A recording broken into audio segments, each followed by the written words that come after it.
तो दोस्तों इमेजिन करो कि आप अपनी पूरी लाइफ को यहाँ पे भूल चुके हो सिर्फ अपने बीवी और बच्चे को पालने के लिए। तुम ऑफिस जाते हो तो वहाँ पे अपने बॉस की सुनते हो, तुमसे तुम्हारे जूनियर यहाँ पे अकड़ करके बात करते हैं। लेकिन एक चीज है जिसके वजह से तुम अपनी जिंदगी यहाँ पे धीरे धीरे काट रहे हो, एंड वो है तुम्हारी वाइफ और तुम्हारी बच्ची। लेकिन क्या हो जब तुम एक दिन काम से किसी अनजान शहर के अंदर जाते हो एंड वहाँ पर तुम्हारी बीवी अपने आशिक के साथ बैठ करके वहाँ पे गुलछर्रे उड़ा रही होती है, जिसके बाद तुम्हें वहाँ पे रिसेंटली पता चले कि वो जो लड़की जिसे तुम इतने सालों से पालते चले आ रहे हो वो भी तुम्हारी असलियत में बेटी नहीं है। साला ये दुख का खत्म नहीं होता बे। कुछ ऐसा ही बुरा इंसिडेंट यहाँ पे हमारे मेन कैरेक्टर के साथ होता है। अगर इस वीडियो के अंदर 500 लाइक और 50 कमेंट आते हैं तो इसका दूसरा पार्ट बहुत ही जल्दी में आएगा। लियाम एक थका हारा बोरिंग ऑफिस वर्कर है जिसको कि अच्छे से नींद लिए हुए लगभग यहाँ पे 10 साल हो चुके हैं। उसकी लाइफ काम के स्ट्रेस से इतनी ज्यादा भर चुकी है कि लगता है कि जैसे कि वो किसी टॉक्सिक रियलिटी शो का कोई बेकार सा कैरेक्टर हो। लेकिन एक चीज है जो कि उसकी बोरिंग सी लाइफ को अभी तक यहाँ पे सुधारे हुए है, उसकी प्यारी सी वाइफ मीका एंड उसकी छोटी सी बेटी कानामी। जब भी लियाम अपने घर में वापस लौटता है तो हमेशा मीका उसका इंतजार करती रहती है और हमारा हीरो तुरंत ही वहाँ पे अपनी बेटी कानामी के बारे में पूछता है। मीका उसको बताती है कि कानामी तो यहाँ पे सो चुकी है, पर डियर आज वो पूरे दिन एक ही चीज की वहाँ पे रट लगाए हुए थी, मुझे डॉग चाहिए, चाहे जैसे भी ला के दो, मुझे यहाँ पे एक डॉग चाहिए। उसने अपने फ्रेंड के घर में यहाँ पे एक शीबा डॉग देखा था और तब से बस वही डॉग उसके दिमाग के ऊपर वहाँ पे चढ़ चुका है। लियाम थोड़ा सा कंफ्यूज होता है क्योंकि उसकी फाइनेंशियल सिचुएशन यहाँ पे थोड़ी बेकार चल रही है। लेकिन जब वो अपनी सोती हुई बेटी का वहाँ पे चेहरा देखता ही है, अगर एक डॉग खरीद लेने से उसकी बेटी वहाँ पे खुश हो जाएगी तो क्या ही है भाई, 4-5 घंटे और काम कर लिया करूंगा मैं यहाँ पे रोज। अगली सुबह वो तुरंत ही कानामी को ले जाता है एक पेट शॉप पर और कानामी का खुशी से चमकता हुआ चेहरा देख करके बहुत ही ज्यादा खुश हो जाता है। मीका थोड़ी सी शॉक्ड होती है क्योंकि लियाम इतनी आसानी से कैसे यहाँ पे मान गया, बिकॉज उसके ऊपर तो ऑलरेडी यहाँ पे काम का प्रेशर बहुत है। लेकिन दोस्तों लियाम के लिए तो यहाँ पे अपनी फैमिली की खुशी सबसे ऊपर है। उसका यही मानना है जब तक उसकी वाइफ और बेटी वहाँ पे खुश है वो बड़ी सी बड़ी बाधाओं को यहाँ पे पार कर देगा। पर वो नीच बॉस अगले दिन हमारे हीरो को बहुत ही ज्यादा चिल्लाता है सिर्फ इस वजह से क्योंकि उसने एक रिपोर्ट टाइम पर उसे सेंड नहीं की। लेकिन दोस्तों इसमें हमारे लियाम की गलती नहीं होती, वो उसे तुरंत ही याद दिलाता है, बॉस मैंने तो आपको यहाँ पे फाइल सेंड कर दी थी लेकिन आप तो किसी लड़की के साथ वहाँ पे गुलछर्रे उड़ा रहे थे। ऑफिस में हर तरीके से उसके साथ वहाँ पे गलत होता है, कभी बॉस उसे खरी खोटी सुनाता है तो कभी जूनियर्स उसके सारे काम का क्रेडिट ले लेते हैं या उसे उस काम का दोषी बना देते हैं जो कि उसने कभी किया ही नहीं। हर दिन उसके लिए एक बैटलफील्ड की तरह गुजरता है, पर घर जाकर के हमेशा अपनी छोटी सी फैमिली को देख करके लियाम वहाँ पे खुश हो जाता है। फिर एक दिन की सुबह जब लियाम यहाँ पे ट्रेन में बैठ करके अपने काम के लिए निकल जाता है, उसका फ्रेंड निड्डा उसको वहाँ पे एक मैसेज करता है, भाई नया गुंडम ड्रॉप हुआ है तो वापस आते समय मेरे लिए प्लीज यहाँ पे ले आना। लियाम थोड़ा सा हंस पड़ता है निड्डा और उसका गुड्डम ऑब्सेशन, पर दोस्ती के लिए लियाम वहाँ पे तुरंत ही हाँ बोल देता है, जिसके बाद वो तुरंत ही उसी शॉप को ढूंढने लग जाता है। लेकिन वो एरिया उसके लिए तो वहाँ पे नया होता है जिसकी वजह से वो थोड़ा वहाँ पे भटक जाता है। लेकिन तभी लियाम की नजरें वहाँ पे अचानक मीका के ऊपर पड़ती है जो कि अपने आशिक के साथ बैठ करके वहाँ पे डेटिंग कर रही थी। लियाम का दिमाग पूरी तरीके से वहाँ पे चकरा जाता है। मीका ने तो कहा था कि वो अपनी बेटी को स्वॉट प्रैक्टिस के लिए छोड़ने जा रही है, तो ये यहाँ पर क्या कर रही है। शाम के वक्त जब लियाम वापस से अपने घर आता है तो वो मीका से जा करके वहाँ पे पूछ पड़ता है, वैसे डियर आज तुमने यहाँ पे क्या ही किया। मीका बिना झिझक के वहाँ पे झूठ बोल देती है, डियर मैं तो आपकी बेटी को यहाँ पे स्वॉट प्रैक्टिस के लिए छोड़ने गई थी। लियाम वहाँ पे पूरी सच्चाई को बताने ही वाला होता है लेकिन तभी उसकी नजर वहाँ पे उसकी बेटी के ऊपर जाती है, जिसके वजह से वो वहाँ पे रुक जाता है। वो अपनी फैमिली को इस तरीके से ब्रेक नहीं करना चाहता। दिल के साइड में वहाँ पे डाउट तो होता है लेकिन वो खुद को ये कह करके समझा लेता है कि शायद मेरी आंखें यहाँ पे गलत होंगी, मैं ही अंधेरा बह रहा हूँ यहाँ पे। मीका कभी भी ऐसा नहीं कर सकती, वो तो मुझे यहाँ पे प्यार करती है। लियाम वहाँ पे फ्रेश होने के लिए सोचता है कि वो अपने कंप्यूटर को स्टैंड बाय में डाल दे, लेकिन जब सिस्टम वहाँ पे काम नहीं करता तो वो पूरे सिस्टम को शट डाउन कर देता है। शायद से उसकी लाइफ भी अभी किसी शट डाउन फेज के ऊपर जा रही है। लियाम थोड़ा सा फ्रेश होने के लिए तुरंत ही शहर पर वॉक के लिए निकल पड़ता है। वो उसी कैफे के पास जाता है जहाँ उसने मीका को किसी आदमी के साथ बैठा हुआ देखा था। जब वो देखता है कि आज वहाँ पे कोई भी नहीं है तो उसके दिल को थोड़ा सा वहाँ पे सुकून मिलता है। लेकिन ये सुकून ज्यादा देर वहाँ पे नहीं रुकता, उसके कानों में वहाँ पे एक लड़की की आवाज सुनाई देती है एंड वो आवाज यहाँ पे मीका की थी। वो यहाँ पे फोन के ऊपर बात कर रही होती है। वो फोन के ऊपर जिस आदमी से बात कर रही थी उसी शख्स के ऊपर यहाँ पे हमारे हीरो को शक था। उसे बड़ा झटका तो तब लगता है जब वो यहाँ पे नोटिस करता है कि मीका तो यहाँ पे कानामी को लेकर के टहल रही है। लियाम अभी भी वहाँ पे खुद को समझाने की कोशिश करता है कि शायद मैं यहाँ पे गलत हूँ, ये आदमी सिर्फ मेरी वाइफ का यहाँ पे एक दोस्त हो। तभी लियाम के कानों में एक शब्द सुनाई देता है पापा, जो कि वहाँ पे उसकी बेटी एक आदमी को बोल रही थी। लियाम को ये सारी चीजें देख करके बहुत ही ज्यादा डिसअपॉइंटमेंट फील होती है, जैसे कि उसकी किसी प्रीशियस चीज को वहाँ पे किसी ने चुरा लिया हो। हमारे हीरो की खड़े खड़े वहाँ पे पूरी दुनिया ही हिल जाती है। वो वापस से दौड़ते हुए अपने ऑफिस के पास जाता है, वहाँ पे खुद को समझाता है नहीं ऐसा नहीं हो सकता, शायद से वो लोग सिर्फ वहाँ पे रोल प्ले करते हो, क्योंकि मैं तो हमेशा काम के अंदर बिजी रहता हूँ, तो वो वहाँ पे किसी और को पापा बोल करके खुश रह लिया करती होगी। लेकिन सच को ऐसा झूठ के पीछे छुपाना अब हमारे लियाम के ऊपर काफी ज्यादा भारी पड़ रहा था। तभी अचानक उसका बॉस आ जाता है और बिना किसी रीजन वहाँ पे उसे चिल्लाने लग जाता है, तुम काम नहीं कर रहे हो, तुम आखिर में कर क्या रहे हो यहाँ पे। लियाम यहाँ पे ठंडे मूड से कहता है सर अभी कंप्यूटर यहाँ पे स्टार्ट हो रहा है, क्योंकि इस कंप्यूटर का स्टैंड बाई काम नहीं करता, तभी मुझे हर बार सिस्टम को यहाँ पे शट डाउन करना पड़ता है ब्रेक के बाद। पर बॉस को किसी लॉजिक से तो मतलब भी नहीं है, वो और भी ज्यादा हमारे हीरो के ऊपर वहाँ पे गुस्सा करता है और उससे बोलता है अगले दिन से तुम यहाँ पे ब्रेक लेना बंद करो। इस बीच लियाम के फोन के ऊपर मीका का वहाँ पे कॉल आ जाता है। उसकी आवाज में वहाँ पे घबराहट होती है, मुझे हॉस्पिटल आना होगा, कानामी का यहाँ पे एक्सीडेंट हो चुका है। लियाम बिना किसी वक्त गवाए वहाँ पे तुरंत ही हॉस्पिटल की ओर दौड़ पड़ता है। पहुंचते ही वो यहाँ पे मीका से कहता है मेरी बेटी कानामी यहाँ पे कहाँ पर है। मीका उसे बताती है वो अभी यहाँ पे ऑपरेशन थिएटर में है। डॉक्टर आता है, उससे पूछता है कि क्या आप दोनों यहाँ पे कानामी के पेरेंट्स हैं। दोनों ही वहाँ पे हाँ करते हैं, जहाँ पे वो डॉक्टर उनसे बताता है कानामी का बहुत ही ज्यादा ब्लड यहाँ पे लॉस हो चुका है, जिसके वजह से उसको अर्जेंट ब्लड चाहिए और आप में से किसी एक को आकर के यहाँ पे ब्लड डोनेट करना पड़ेगा। डॉक्टर आकर के कहते हैं आप दोनों के ब्लड ग्रुप्स कौन कौन से हैं। लियाम कहता है ओ पॉजिटिव और उसकी वाइफ यहाँ पे कहती है ओ नेगेटिव। डॉक्टर कहता है यहाँ पे सिर्फ मीका ही डोनेट कर सकती है यहाँ पे ब्लड को, क्योंकि कानामी भी यहाँ पे ओ नेगेटिव है। लियाम अब काफी ज्यादा यहाँ पे कंफ्यूज्ड हो जाता है, क्योंकि मेरा ब्लड तो यहाँ पे ओ पॉजिटिव है, मेरी बेटी का यहाँ पे ओ नेगेटिव कैसे ही निकल गया। वो तुरंत ही गूगल करता है, जो आंसर वहाँ पे मिलता है वो तुरंत ही उसकी जिंदगी को वहाँ पे चीर फाड़ करके फेंक देता है। जेनेटिकली ये तो यहाँ पे पॉसिबल ही नहीं है। सिर्फ एक ही कंक्लूजन वहाँ पे बचता है, कानामी तो उसकी बायोलॉजिकल बेटी ही नहीं है। आसान शब्दों में कहा जाए तो वो उसका खून ही नहीं। अब उसका पेशेंस पूरी तरीके से वहाँ पे खत्म हो चुका था। वो डायरेक्टली अपने हाउस में वहाँ पे मीका से पूछ लेता है कानामी यहाँ पे मेरी बेटी है या फिर नहीं। लेकिन मीका तो वहाँ पे उल्टा गुस्सा हो जाती है एंड हमारे दोस्त को ही वहाँ पे ब्लेम करने लग जाती है, मैं ही पागल हूँ जो तुमसे यहाँ पे मैंने शादी की, तुम कभी भी मेरे लिए यहाँ पे फुलफिल ही नहीं रहे। लियाम बहुत ही ज्यादा शौक में होता है, वो कहता है मैं तो काम ही में बिजी रहता हूँ तुम दोनों के लिए यहाँ पे। लेकिन मीका तो सुनने के लिए रेडी नहीं होती। वो चिल्ला करके वहाँ पे कहती है तुम्हारी जॉब तो किसी भी काम की नहीं है, तुम हमेशा यहाँ पे बस लगे रहो, कभी भी ना तुम्हें यहाँ पे प्रमोशन मिलता है ना तो तुम्हारा कभी यहाँ पे पैसा बढ़ता है। मैं और कानामी जिंदगी से पूरी तरीके से बोर हो चुके हैं। और फिर वो बोलती है 10 साल से मैं अकेली यहाँ पे कानामी को पालती चली आ रही हूँ, तुम तो कभी उसके साथ यहाँ पे थे ही नहीं। अब लियाम यहाँ पे अंदर से पूरी तरीके से टूटता जा रहा होता है, लेकिन मीका तो उसकी फीलिंग के बारे में जरा सी भी नहीं सोचती। लियाम कहती है तुम तो कभी इस घर का हिस्सा थे ही नहीं, मैं यहाँ पे कानामी को ले करके इस घर से जा रही हूँ। जिस पर लियाम पूछता है तुम आखिर में जा कहाँ रही हो, पर मीका वहाँ पे कुछ भी नहीं बोलती। वो सीधा जा करके कानामी के रूम का वहाँ पे दरवाजा नॉक करती है और कहती है तुम जल्दी से जल्दी अपने यहाँ पे पूरे सामान को पैक कर लो, हम यहाँ से जाने वाले हैं। लियाम उसका हाथ पकड़ करके उसे पूरी तरीके से रोकने की कोशिश करता है, लेकिन वो अपना हाथ झटक करके वहाँ से जाने लग जाती है। अब लियाम पूरी तरीके से यहाँ पे टूट चुका होता है, आंखों में आंसू, दिल में यहाँ पे डिस्पिरेशन। वो चिल्ला करके कहता है मैंने हमेशा तुमको अच्छा से अच्छा रहन सहन दिया। जिसके बाद हमारा हीरो जा करके वहाँ पे कानामी के सामने झुक जाता है, वो यहाँ पे रोने भी लग जाता है। प्लीज बेटा तुम मुझे छोड़ करके मत जाओ, तुम्हारी मॉम तो बिल्कुल अलग है, लेकिन तुम तो मुझसे प्यार करती हो ना। लेकिन उसकी रूह तब तो वहाँ पे कांप चुकी होती है जब वहाँ पे कानामी कोल्डली उसे कह देती है आप तो बेकार हो, मुझे दूसरे वाले पापा अच्छे लगते हैं। बस उसी मोमेंट में हमारे लियाम का पूरा सपना वहाँ पे टूट चुका था, जो कि वो अपने 10 सालों से देखता चला आ रहा था। इतनी ज्यादा मेहनत, रात रात भर यहाँ पे न सोना, लेट नाइट तक वर्क करना, सब कुछ बेकार हो गया भाई यहाँ पे पैसे के चलते। अगले दिन वो वापस से उसी ऑफिस जाता है, लेकिन अब की बार उसका चेहरा पूरी तरीके से लाश की तरह दिख रहा था एंड ऊपर से उसके सड़ू बॉस का वहाँ पे बुलावा आता है। बॉस उसके ऊपर एक और बॉम्ब गिराता है, तुमने कंपनी के फंड्स को इधर उधर किया है। लियाम शौक में कहता है क्या, मैंने तो कुछ भी नहीं किया सर यहाँ पे। लेकिन बॉस के पास तो यहाँ पे प्रूफ होता है, 50 मिलियन येन किसी के ऊपर यहाँ पे ट्रांसफर किए हैं तुमने, और लॉग्स यहाँ पे लियाम के कंप्यूटर के दिखाई दिए जा रहे होते हैं। उसी वक्त हमारे हीरो को लात मार करके उसी ऑफिस से निकाल दिया जाता है। यू आर फायर, घर जा करके बस तुम अब यहाँ पे पड़े रहो। मीका इस चीज का तुरंत ही फायदा उठा करके उसको वहाँ पे डिवोर्स दे देती है एंड चाइल्ड सपोर्ट भी यहाँ पे मांग लेती है, जबकि कानामी तो उसकी बेटी ही नहीं है। जेल जाने से बचने के लिए लियाम वहाँ पे कंस्ट्रक्टर वर्कर बन जाता है, दिन भर पत्थर उठाता है, सीमेंट भी यहाँ पे मिलाता है। इस तरीके से उसकी लाइफ यहाँ पे चल रही थी, पर 50 मिलियन येन उस अमाउंट को चुकाते चुकाते हमारे हीरो की तो जिंदगी यहाँ पे चली जाएगी। उसका हर सपना, हर खुशी वहाँ पे खत्म हो चुकी थी। वो सिर्फ यहाँ पे एक मुर्दा इंसान बचा हुआ था। उसके पास अब एक इंसान बचा हुआ था यहाँ पे याद करने के लिए। नित्य यहाँ पे कहता है नया गंडम वीडियो यहाँ पे देखना है क्या ब्रो? हाँ ब्रो चलेगा, देखते हैं हम दोनों मिलकर के यहाँ पे। जिसके बाद हमारा दोस्त तुरंत ही उस वीडियो को वहाँ पे डिलीट कर देता है ताकि उसका दोस्त ये बारे में न न जान सके कि उसकी दुनिया पूरी तरीके से यहाँ पे खराब हो चुकी है। अब वो गरीब हो चुका है, भिखारी हो चुका है एंड पूरी तरीके से अब मरने ही वाला है। पर लियाम अभी भी यहाँ पे अपने मन में एक चीज को कह रहा होता है, अगर मैं अभी भी यहाँ पे मेहनत करूँ तो मैं वापस यहाँ पे ग्रो हो सकता हूँ। फिर एक दिन जब वो वहाँ पे बैठ करके लंच कर ही रहा था, अचानक से उसके मुंह से वहाँ पे खून की उल्टियां होने लग जाती हैं। ब्रॉन चेटिकॉब उसका असली दुश्मन उसके अंदर ही पल रहा होता है। उस रात वो अपने बिस्तर के ऊपर पड़ा रहता है, ठंडा, कमजोर और लाचार, न कुछ करने वाला। वो तो डॉक्टर को भी अफोर्ड नहीं कर सकता, ट्रीटमेंट तो दूर की बात है। जैसे जैसे उसकी सांसें वहाँ पे धीमी पड़ती हैं, एक रोशनी आकर के उसके ऊपर चमकने लग जाती है। उस रोशनी के अंदर उसे वहाँ पे कुछ विजन्स दिखाई देते हैं। वो 50 मिलियन चुराने वाला चोर वहाँ पे उसका बॉस ही था। मीका उसी बॉस के साथ इतने लंबे समय से अफेयर चलाती चली आ रही है। और सबसे ज्यादा खतरनाक बात, मीका और उसके बॉस ने मिल करके उसके लिए इतना ज्यादा खतरनाक प्लान बनाया था। लियाम तो बस यहाँ पे एक एटीएम था, एक नौकर, जिसका इस्तेमाल सभी लोग यहाँ पे करते चले आ रहे थे। लियाम अब बस एक चीज को वहाँ पे फील करता है, प्योर रेज। तभी एक आदमी चमकता हुआ वहाँ पे बाहर निकलता है, आकर के हमारे लियाम से कहता है, लियाम क्या तुम बिना कुछ किया इन सभी लोग को ऐसे यहाँ पे छोड़ दोगे? क्या तुम यहाँ पे रिवेंज को नहीं लेना चाहते? लियाम की आंखों के ऊपर वहाँ पे आगे जल जाती है, नहीं अब इन सबको इनका असली मुकाम दिखाना ही पड़ेगा, चाहे मेरी जान क्यों ही न चली जाए। आदमी वहाँ पे हंस पड़ता है, उसको लियाम का रेज काफी ज्यादा वहाँ पे पसंद आता है। वो बंदा कहता है, मैं यहाँ पे इसी वजह से आया हूँ क्योंकि मुझे तुम्हारे अंदर कुछ अलग फील हुआ। लियाम उससे कहता है, आखिरकार आप हो कौन और आपने आकर के मेरी मदद क्यों ही करने का सोचा? वो आदमी कहता है, मैं तो बस यहाँ पे एक शौकिया इंसान हूँ जो कि कभी कभी इंसाफ का बैलेंस बनाने चला आता हूँ। लियाम अपने मन में यही कहता है, अगर दोबारा जीने का मुझे यहाँ पे मौका मिला तो मैं सिर्फ अपने लिए यहाँ पे जीऊंगा, अपनी लाइफ को मैं यहाँ पे जीऊंगा, दुनिया को ये चीज दिखाऊंगा कि एक इंसान इतना ज्यादा सेल्फिश कैसे हो सकता है। लियाम अब किसी का यहाँ पे पुराना नौकर नहीं रहा। अब वो मिस्टीरियस आदमी लियाम से यहाँ पे कह रहा होता है, तो तुमने यहाँ पे फैसला कर ही लिया, मैं तुमको एक और नई दुनिया के अंदर भेज रहा हूँ जहाँ सिर्फ तुम एक मजदूर नहीं बल्कि तुम यहाँ पे गैलेक्सी के मालिक बनोगे। लियाम अपने मन में यही सोच रहा होता है कि ये सारी की सारी चीजें यहाँ पे सिर्फ एक ड्रीम है, लेकिन अगर ये सारी चीजें सच है तब तो वो गंडम स्टाइल फ्री स्टाइल मैजिक को ही सीखेगा। वो याद करता है नित ने एक बार एक मिशन किया था उसी दुनिया का, उसी जगह जहाँ साईफाई और मैजिक प्लस वहाँ पे कॉम्बो होता है एंड लोग वहाँ पे तलवार से नहीं बल्कि मेकास से फाइट करते हैं। आदमी बोलता है, तुम एक रैंडम पीजन बनाना ठीक था पर तुम मुझे एक अच्छे आदमी साबित हुए हो, इसीलिए मैं तुम्हें एक प्लेनेट के काउंट के बेटे के रूप में जन्म दूंगा। लियाम की आंखों में चमक आ जाती है एंड वो कहता है, आखिर मेरी भी जिंदगी यहाँ पे अच्छी बनेगी। अपनी आखिरी सांसों में लियाम वहाँ पे क्लोइंग कॉन्ट्रैक्ट के ऊपर साइन कर देता है, जिसके बाद उसके लिए नई जीवन, नई आत्मा और एक लाइट के एक्सप्लोजन के साथ उसके अंदर की सोल तुरंत ही एक नई दुनिया के अंदर चली जाती है, प्लेनेट हाइड्रा पर। सीन कट 5 साल के बाद प्लेनेट हाइड्रा के अंदर लियाम भाई का यहाँ पे बर्थडे चल रहा है। आसमान में fire brigade, drone fire work, सारी चीजें यहाँ पे हो रही हैं। साथ ही में एक मेगा केक जिसका साइज यहाँ पे एक मिनी स्पेसशिप जैसा है। उसकी माँ तुरंत ही उसे लेकर के एक प्राइवेट चैम्बर के अंदर जाती है। वो एक फ्लोटिंग स्पेल को कास्ट करती है। लियाम भी उसी चीज को कॉपी कर लेता है एंड वो भी वहाँ पे उड़ जाता है। बेटा तुम्हारा सरप्राइज यहाँ पे है। वो वहाँ पे देखता है एक बहुत ही बड़ा बॉक्स जिसके अंदर रखा होता है वहाँ पे क्यूब, जिस पर तुम्हारी एक एआई मेड का कस्टमाइजेशन रिमोट है। लियाम काफी कंफ्यूज्ड हो जाता है, मैं तो यहाँ पे 5 साल का हूँ, मुझे क्या यहाँ पे मेड की जरूरत। उसकी माँ पीछे से बताती है, बेटा फ्यूचर कॉन्स को यहाँ पे सब कुछ जल्दी ही सीखना पड़ता है। क्यूब में कई तरीके की कस्टमाइजेशंस होती हैं, voice, nose, eye and ears and कुछ ऐसे पार्ट जिनको कि वहाँ पे सेंसोर करना पड़ता है। लियाम ऑकवर्ड होता है लेकिन उसकी माँ तो बिल्कुल वहाँ पे सीरियस है, ये फ्यूचर में तुम्हारे लिए यहाँ पे काम आएगा। तभी उसके फादर वहाँ पे आते हैं और फार्मिंग करते हुए, लियाम एक और गिफ्ट है मेरे पास तुम्हारे लिए, पूरा लैंड फील्ड यहाँ पे तुम्हारा होगा। लियाम शौक में, सच में पापा मैं यहाँ पे काउंट बनने वाला हूँ, बस एक छोटी सी शर्त है बेटा, हम लोग यहाँ पे रिटायरमेंट लेना चाहते हैं और तुम हमें हमेशा यहाँ पे महीने का अनाउंस दिया करोगे। लियाम तो पावर के सपने में बहुत ही बुरी तरीके से डूबा हुआ था। वो बिना कॉन्ट्रैक्ट को पढ़े ही वहाँ पे साइन कर देता है। पापा समर क्रीन ग्रेट, अब हम लोग यहाँ पे जा रहे हैं वेकेशन के लिए, टेक केयर काउंट साहब, सारी जिम्मेदारी को अच्छे से निभाना आप यहाँ पे। एंड वो दोनों ही मदर एंड फादर स्पेशल के लिए वहाँ पे निकल पड़ते हैं। लियाम के लिए ये चीज यहाँ पे एक सस्पिशियस चीज थी, अरे भगाओ ये सारी चीजें हम लोग छोड़ते हैं, अब मैं यहाँ पे एक ऑफिशियल काउंट हूँ। उसके दिमाग में बस एक ही बात चल रही है, अब मैं ये वाली पावर को कभी भी यहाँ पे वेस्ट नहीं होने दूंगा। जिस दुनिया ने मुझको यहाँ पे पहले तोड़ा, मैं अभी जा करके उसको वहाँ पे तोड़ दूंगा। वो ग्रेटफुल फील करता है उस अनजान आदमी के लिए जिसने की उसे यहाँ पे एक और नया चांस दिया। एंड यहाँ पे लियाम अपने एआई सिस्टम से कहता है, गेट रेडी बेंटिल टेस्टेल, यहाँ पे एक नया रूल में चलेगा, मेरे रूल से। लियाम को यहाँ पे ऐसे ही एक आदमी के ऊपर भरोसा नहीं करना चाहिए था जो लोगों के दुख और तकलीफ से वहाँ पे अपना फायदा उठाता है। जैसे उस आदमी ने लियाम को वहाँ पे दूसरे वर्ल्ड के अंदर भेज दिया तो उसने बैठे बैठे वहाँ पे सोचा क्यों ना इस वर्ल्ड के अंदर और भी ज्यादा यहाँ पे दुख को फैलाया जाए। अब उसका निशाना वहाँ पे बनते हैं मीका और लियाम का बॉस। ये दोनों अभी भी बैठ करके रेस्टोरेंट के अंदर वहाँ पे मजाक उड़ा रहे थे हमारे हीरो का। लियाम का बॉस मजाक में कहता है कि अभी उसे थोड़ा सा वहाँ पे गिल्ट हो रहा है लियाम की जिंदगी इतनी बुरी तरीके से बर्बाद करने का, लेकिन मीका तो उसे कहती है कि उसे किसी भी प्रकार से वहाँ पे कोई भी सिंपैथी नहीं है, उसके लिए तो ये सारी चीजें सिर्फ सिर्फ और सिर्फ यहाँ पे इंसाफ है, क्योंकि उस बैस्टर्ड इंसान ने उसके वहाँ पे 10 साल बर्बाद कर दिए थे। तभी अचानक पुलिस ऑफिसर्स आकर के वहाँ पे बॉस को घेर लेते हैं एंड तुरंत ही वहाँ पे अरेस्ट कर लेते हैं। बॉस कहता है जरूर तुम लोग से यहाँ पे कोई गलती हो गई है जो मुझे आकर के तुम लोग यहाँ पे पकड़ रहे हो, लेकिन पुलिस के पास तो सीसीटीवी फुटेजेस होती हैं जिस पर कि साफ साफ यही दिख रहा है कि उसी ने लियाम को एम्बिजलमेंट के केस के अंदर फंसाया था। अब उसका शुगर डैडी वहाँ पे जेल में जा रहा है तो मीका के पास कुछ भी नहीं बचा। मीका के पास ना पैसा ना पावर, सिर्फ दुख और बर्बादी बची हुई थी।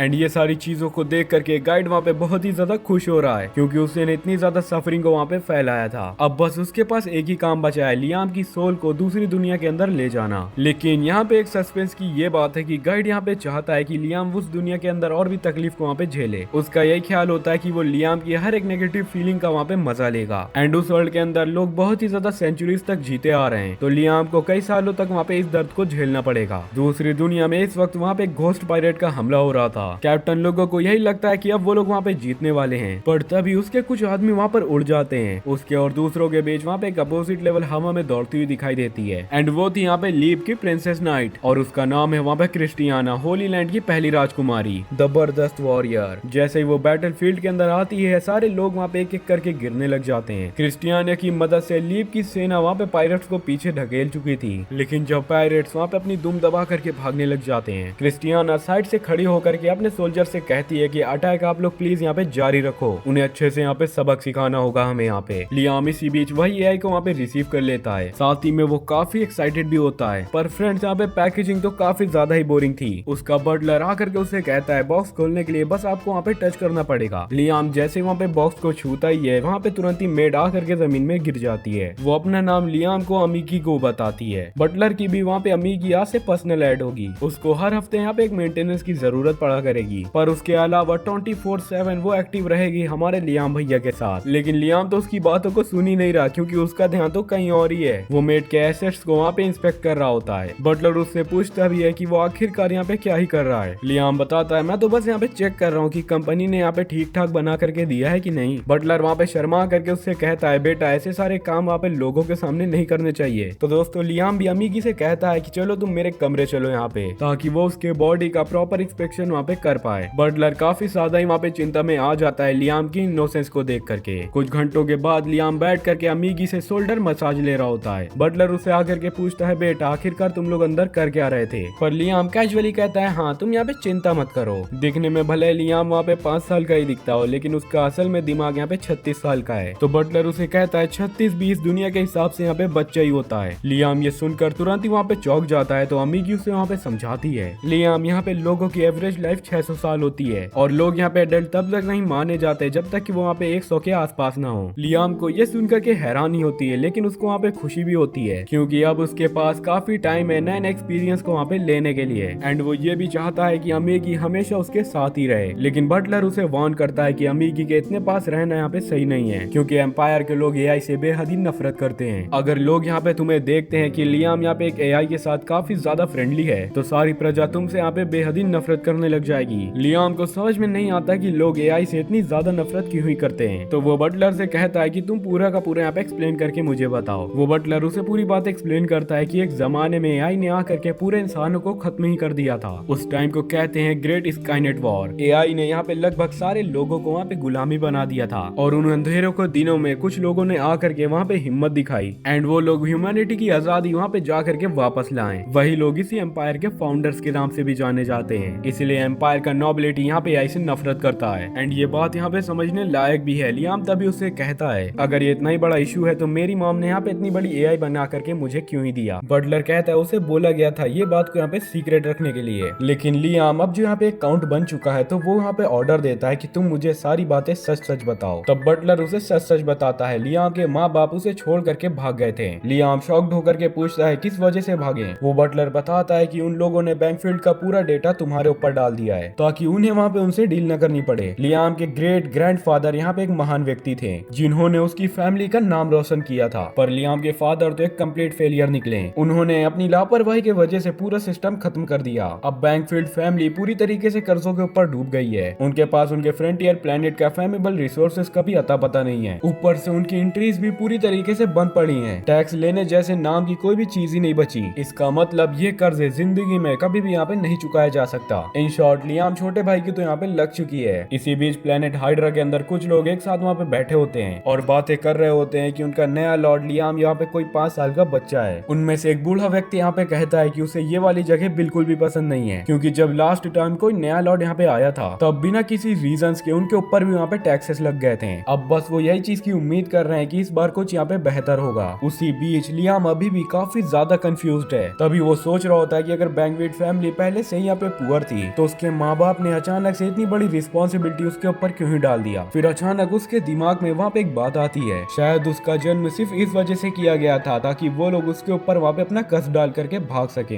अपनी पिछली जिंदगी के अंदर लियाम के साथ काफी बुरी चीजें हुई थी। उसे अब्यूज किया गया, उसके सारे पैसे छीन लिए गए, उसकी फीलिंग के साथ खेला गया एंड फिर टॉयलेट पेपर की तरह यूज करके फेंक दिया गया। लेकिन इस बार वो खड़े होकर के डिसाइड करता है कि ये सारी चीजें दोबारा नहीं होने वाली। वो अमीगी से कहता है कि वो उसके साथ मिल करके वहाँ पे टीम अप करे ताकि वो दोनों मिल करके उसका फ्यूचर वहाँ पे ब्राइट बना सके। अमीगी बिना किसी हिचकिचाहट के वहाँ पे हाँ करती है क्योंकि वो मीगी की वहाँ पे मेड है। लियाम यहाँ पे खुश है क्योंकि अब उसके पास कोई ऐसी चीज है जिसके ऊपर वो यहाँ पे फुली ट्रस्ट कर सकता है और वो एक्साइटेड है अमीगी के साथ काम करने के लिए। लेकिन उससे पहले वो अमीगी को कुछ वहाँ पे रूल्स देना चाहता है, रोबोट के सेफ्टी रूल्स। पहला रूल, अमीगी किसी भी ह्यूमन को वहाँ पे हर्ट नहीं कर सकती। लेकिन वेट, लियाम वहाँ पे सोचता है मुझे और किसी ह्यूमन की यहाँ पे क्यों ही परवाह करनी चाहिए, जिसके बाद वो अपने रूल को तुरंत ही वहाँ पे चेंज कर देता है। रूल नंबर 1, अमीगी ऐसा कुछ भी नहीं करेगी जिससे कि लियाम को नुकसान हो। दूसरा रूल, अमीगी को लियाम के कोई भी ऑर्डर्स को वहाँ पे एक्सेप्ट करना पड़ेगा, चाहे वो कुछ भी हो, जब तक वो पहले वाले रूल्स के अगेंस्ट ना हो। एंड तीसरा, अमीगी को अपने आप को वहाँ पे प्रोटेक्ट करना होगा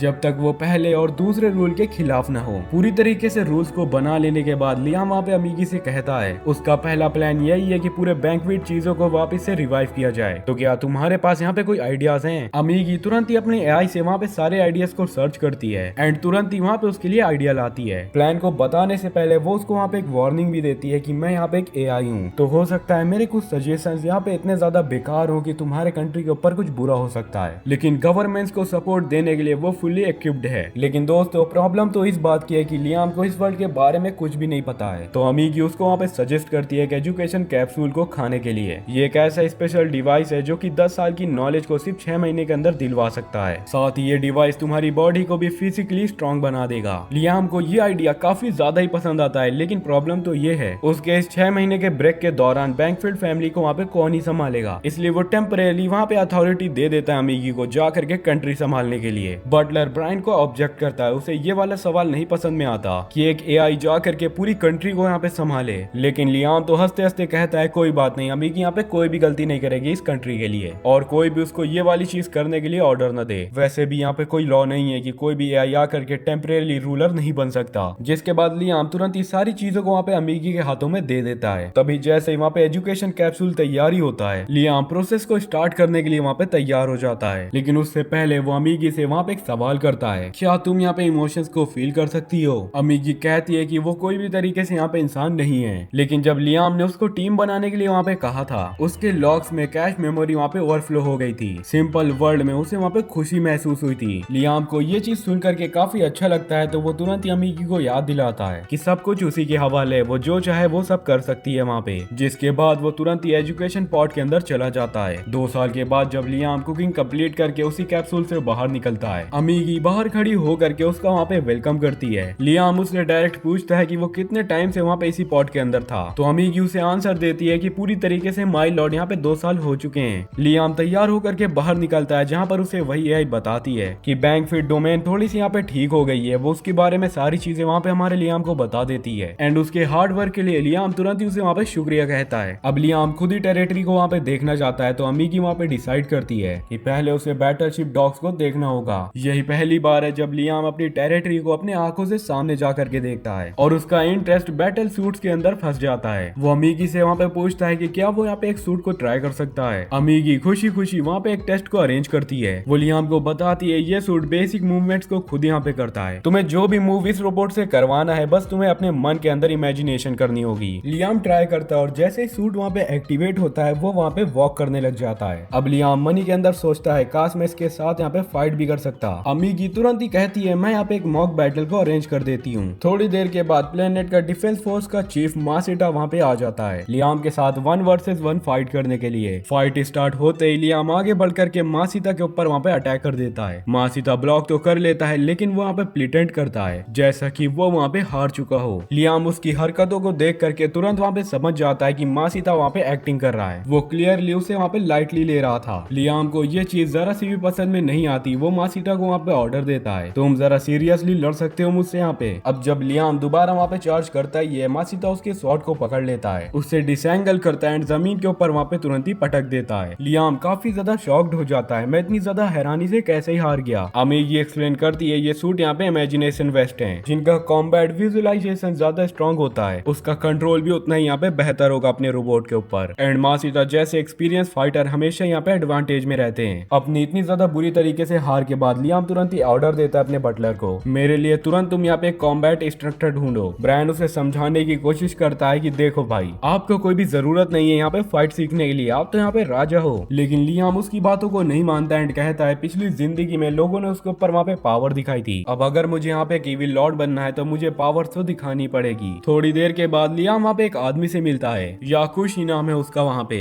एंड वो वे ऑफ द फ्लैश का मास्टर है। लियाम काफी एक्साइटेड हो जाता है, उसे लगता है कि वो बिल्कुल यहाँ पे मास्टर बन जाएगा। वो अपने आप को जा करके इंट्रोड्यूस करता है और याशुशी से कहता है कि आप मेरे सेंसेई बन सकते हो मुझे ये चीज को सिखाने के लिए। याशुशी एग्री कर जाता है लेकिन अबीगी तो थोड़ा सा वहाँ पे डाउटफुल होती है, उसे याशुशी थोड़ा सा शहरी लगता है। लियाम भी मानता है कि याशुशी थोड़ा सा यहाँ पे सस्पिशियस है, लेकिन वो तो एकदम समुराई की तरह दिखाई देता है, इसका मतलब वो यहाँ पे मुझसे लॉयल रहेगा। और बस वही चीज काफी है यहाँ पे लियाम के लिए। अमीगी तो फाइनली अब वहाँ पे एग्री कर चुकी थी, पर तभी वो कहती है एटलीस्ट तुम यहाँ पे एक डेमोन्स्ट्रेशन तो करवा ही लो। तभी लियाम कहता है ठीक है, जिसके बाद याशुशी उसे ले जाता है एक जंगल के क्लियरिंग में, जहाँ पर की पहले से कई ट्रेनिंग पोस्ट लगे हुए होते हैं। ट्रेनिंग को शुरू करने से पहले याशुशी लियाम से बताता है कि अब वो अपनी एक सीक्रेट टेक्निक को वहाँ पे दिखाने जा रहा है, the way of the flash, and ये पहली और आखिरी बार होगा जबकि वो उसे यहाँ पे दिखाएगा। लियाम तुरंत ही सीरियस हो जाता है एंड उसे लगातार वहाँ पे ऑब्जर्व कर रहा होता है ताकि बाद में उसको प्रॉपरली एनालाइज करके उसे यहाँ पे एग्जीक्यूट कर पाए। वो अमागी से कहता है तुम लगातार यहाँ पे पूरा डेमो रिकॉर्ड करो। याशुशी अपनी पोजीशन ले लेता है एंड अपनी आधी तलवार को भी बाहर निकालता है, फिर उसे वापस शीट के अंदर वहाँ पे डाल देता है। अगले सेकंड सारी लकड़ियां जो कि लगातार वहाँ पे लगी हुई थी वो बीच से टूट करके वहाँ पे गिरने लग जाती हैं। लियाम का तो मुंह वहाँ पे खुला का खुला रह जाता है, अरे भाई ये हो क्या रहा है, इतना फास्ट आखिरकार कोई कैसे यहाँ पे मूव कर सकता है। वो तुरंत अमागी से कहता है वीडियो को तुम जल्दी यहाँ पे स्लो मोशन में चलाओ, मुझे देखना है कि याशुशी ने यहाँ पे आखिरकार कैसी टेक्निक करी है। लेकिन जितना भी यहाँ पे स्लो करे रिकॉर्डिंग में कहीं भी नहीं दिख रहा कि उसने कैसे काटा उनको जा करके। लियाम अज्यूम करता है कि याशुशी की स्पीड इतनी ज्यादा तेज थी, इवन अमागी के हाई स्पीड कैमरा भी उसको वहाँ पे कैप्चर नहीं कर पाया। अब लियाम और भी ज्यादा वहाँ पे इम्प्रेस हो जाता है, ये बंदा तो लिटरली यहाँ पे कमाल का है। वो याशुशी से कहता है कि वो उसका चेला बनना चाहता है, लेकिन रात को असली सच वहाँ पे सबके सामने आ जाता है। याशुशी वापस से वहाँ पे उसी ग्राउंड में जाता है एंड जा करके कहता है लड़के ने सच में इतनी आसान सी ट्रिक के ऊपर यहाँ पे बिलीव कर लिया, उसने तो पिलर्स पहले से ही वहाँ पे काटे हुए थे ताकि जब वो वहाँ पे आ जाए तो उसको ऐसा काट करके अपना धौस वहाँ पे वो दिखा सके। अब वो लियाम से काफी भर भर के पैसा लेगा बिना किसी वहाँ पे मेहनत करे। इस बीच हमारी कहानी वहाँ पे शिफ्ट होती है। प्रिंसेस लियाना गोस पायरेट लीडर से पीस मीटिंग करने के लिए वहाँ पे जा रही होती है। गोस ने खुद ही वहाँ पे ट्रूस को प्रपोज किया था, लेकिन जैसे ही क्रिस्टियाना वहाँ पे पहुंचती है गोस वहाँ पे कहता है तू कितनी बड़ी यहाँ पे बेवकूफ है जो कि अकेली यहाँ पे अचानक से चली आई है। क्रिस्टियाना सैवेजली वहाँ पे रिप्लाई करती है मैं यहाँ पे अकेली नहीं हूँ, अगर कुछ भी किया तो अलायंस की पूरी स्पेशल टीम तुम्हारी टीम को यहाँ पे निस्तो नाबूद कर देगी। ये एक पावर मूव था, लेकिन गोस तो वहाँ पे डरेगा नहीं, उसको पता है कि अलायंस ऑलरेडी उसके साइड पर है। तभी अचानक क्रिस्टियाना को वहाँ पे रिपोर्ट मिलती है पायरेट्स उसके होम टाउन तक पहुंच चुके हैं। वो हैरान हो जाती है, ये तो यहाँ पे इम्पॉसिबल सी बात थी, प्लेनेट के डिफेंस एज इतने ज्यादा स्ट्रॉन्ग थे। गोस्ट वहाँ पे सारी बातों को रिवील कर देता है, तुम्हारी अलायंस यहाँ पे परफेक्ट नहीं है, मैंने तुम्हारे कुछ मेंबर्स को वहाँ पे ऑफर दिया था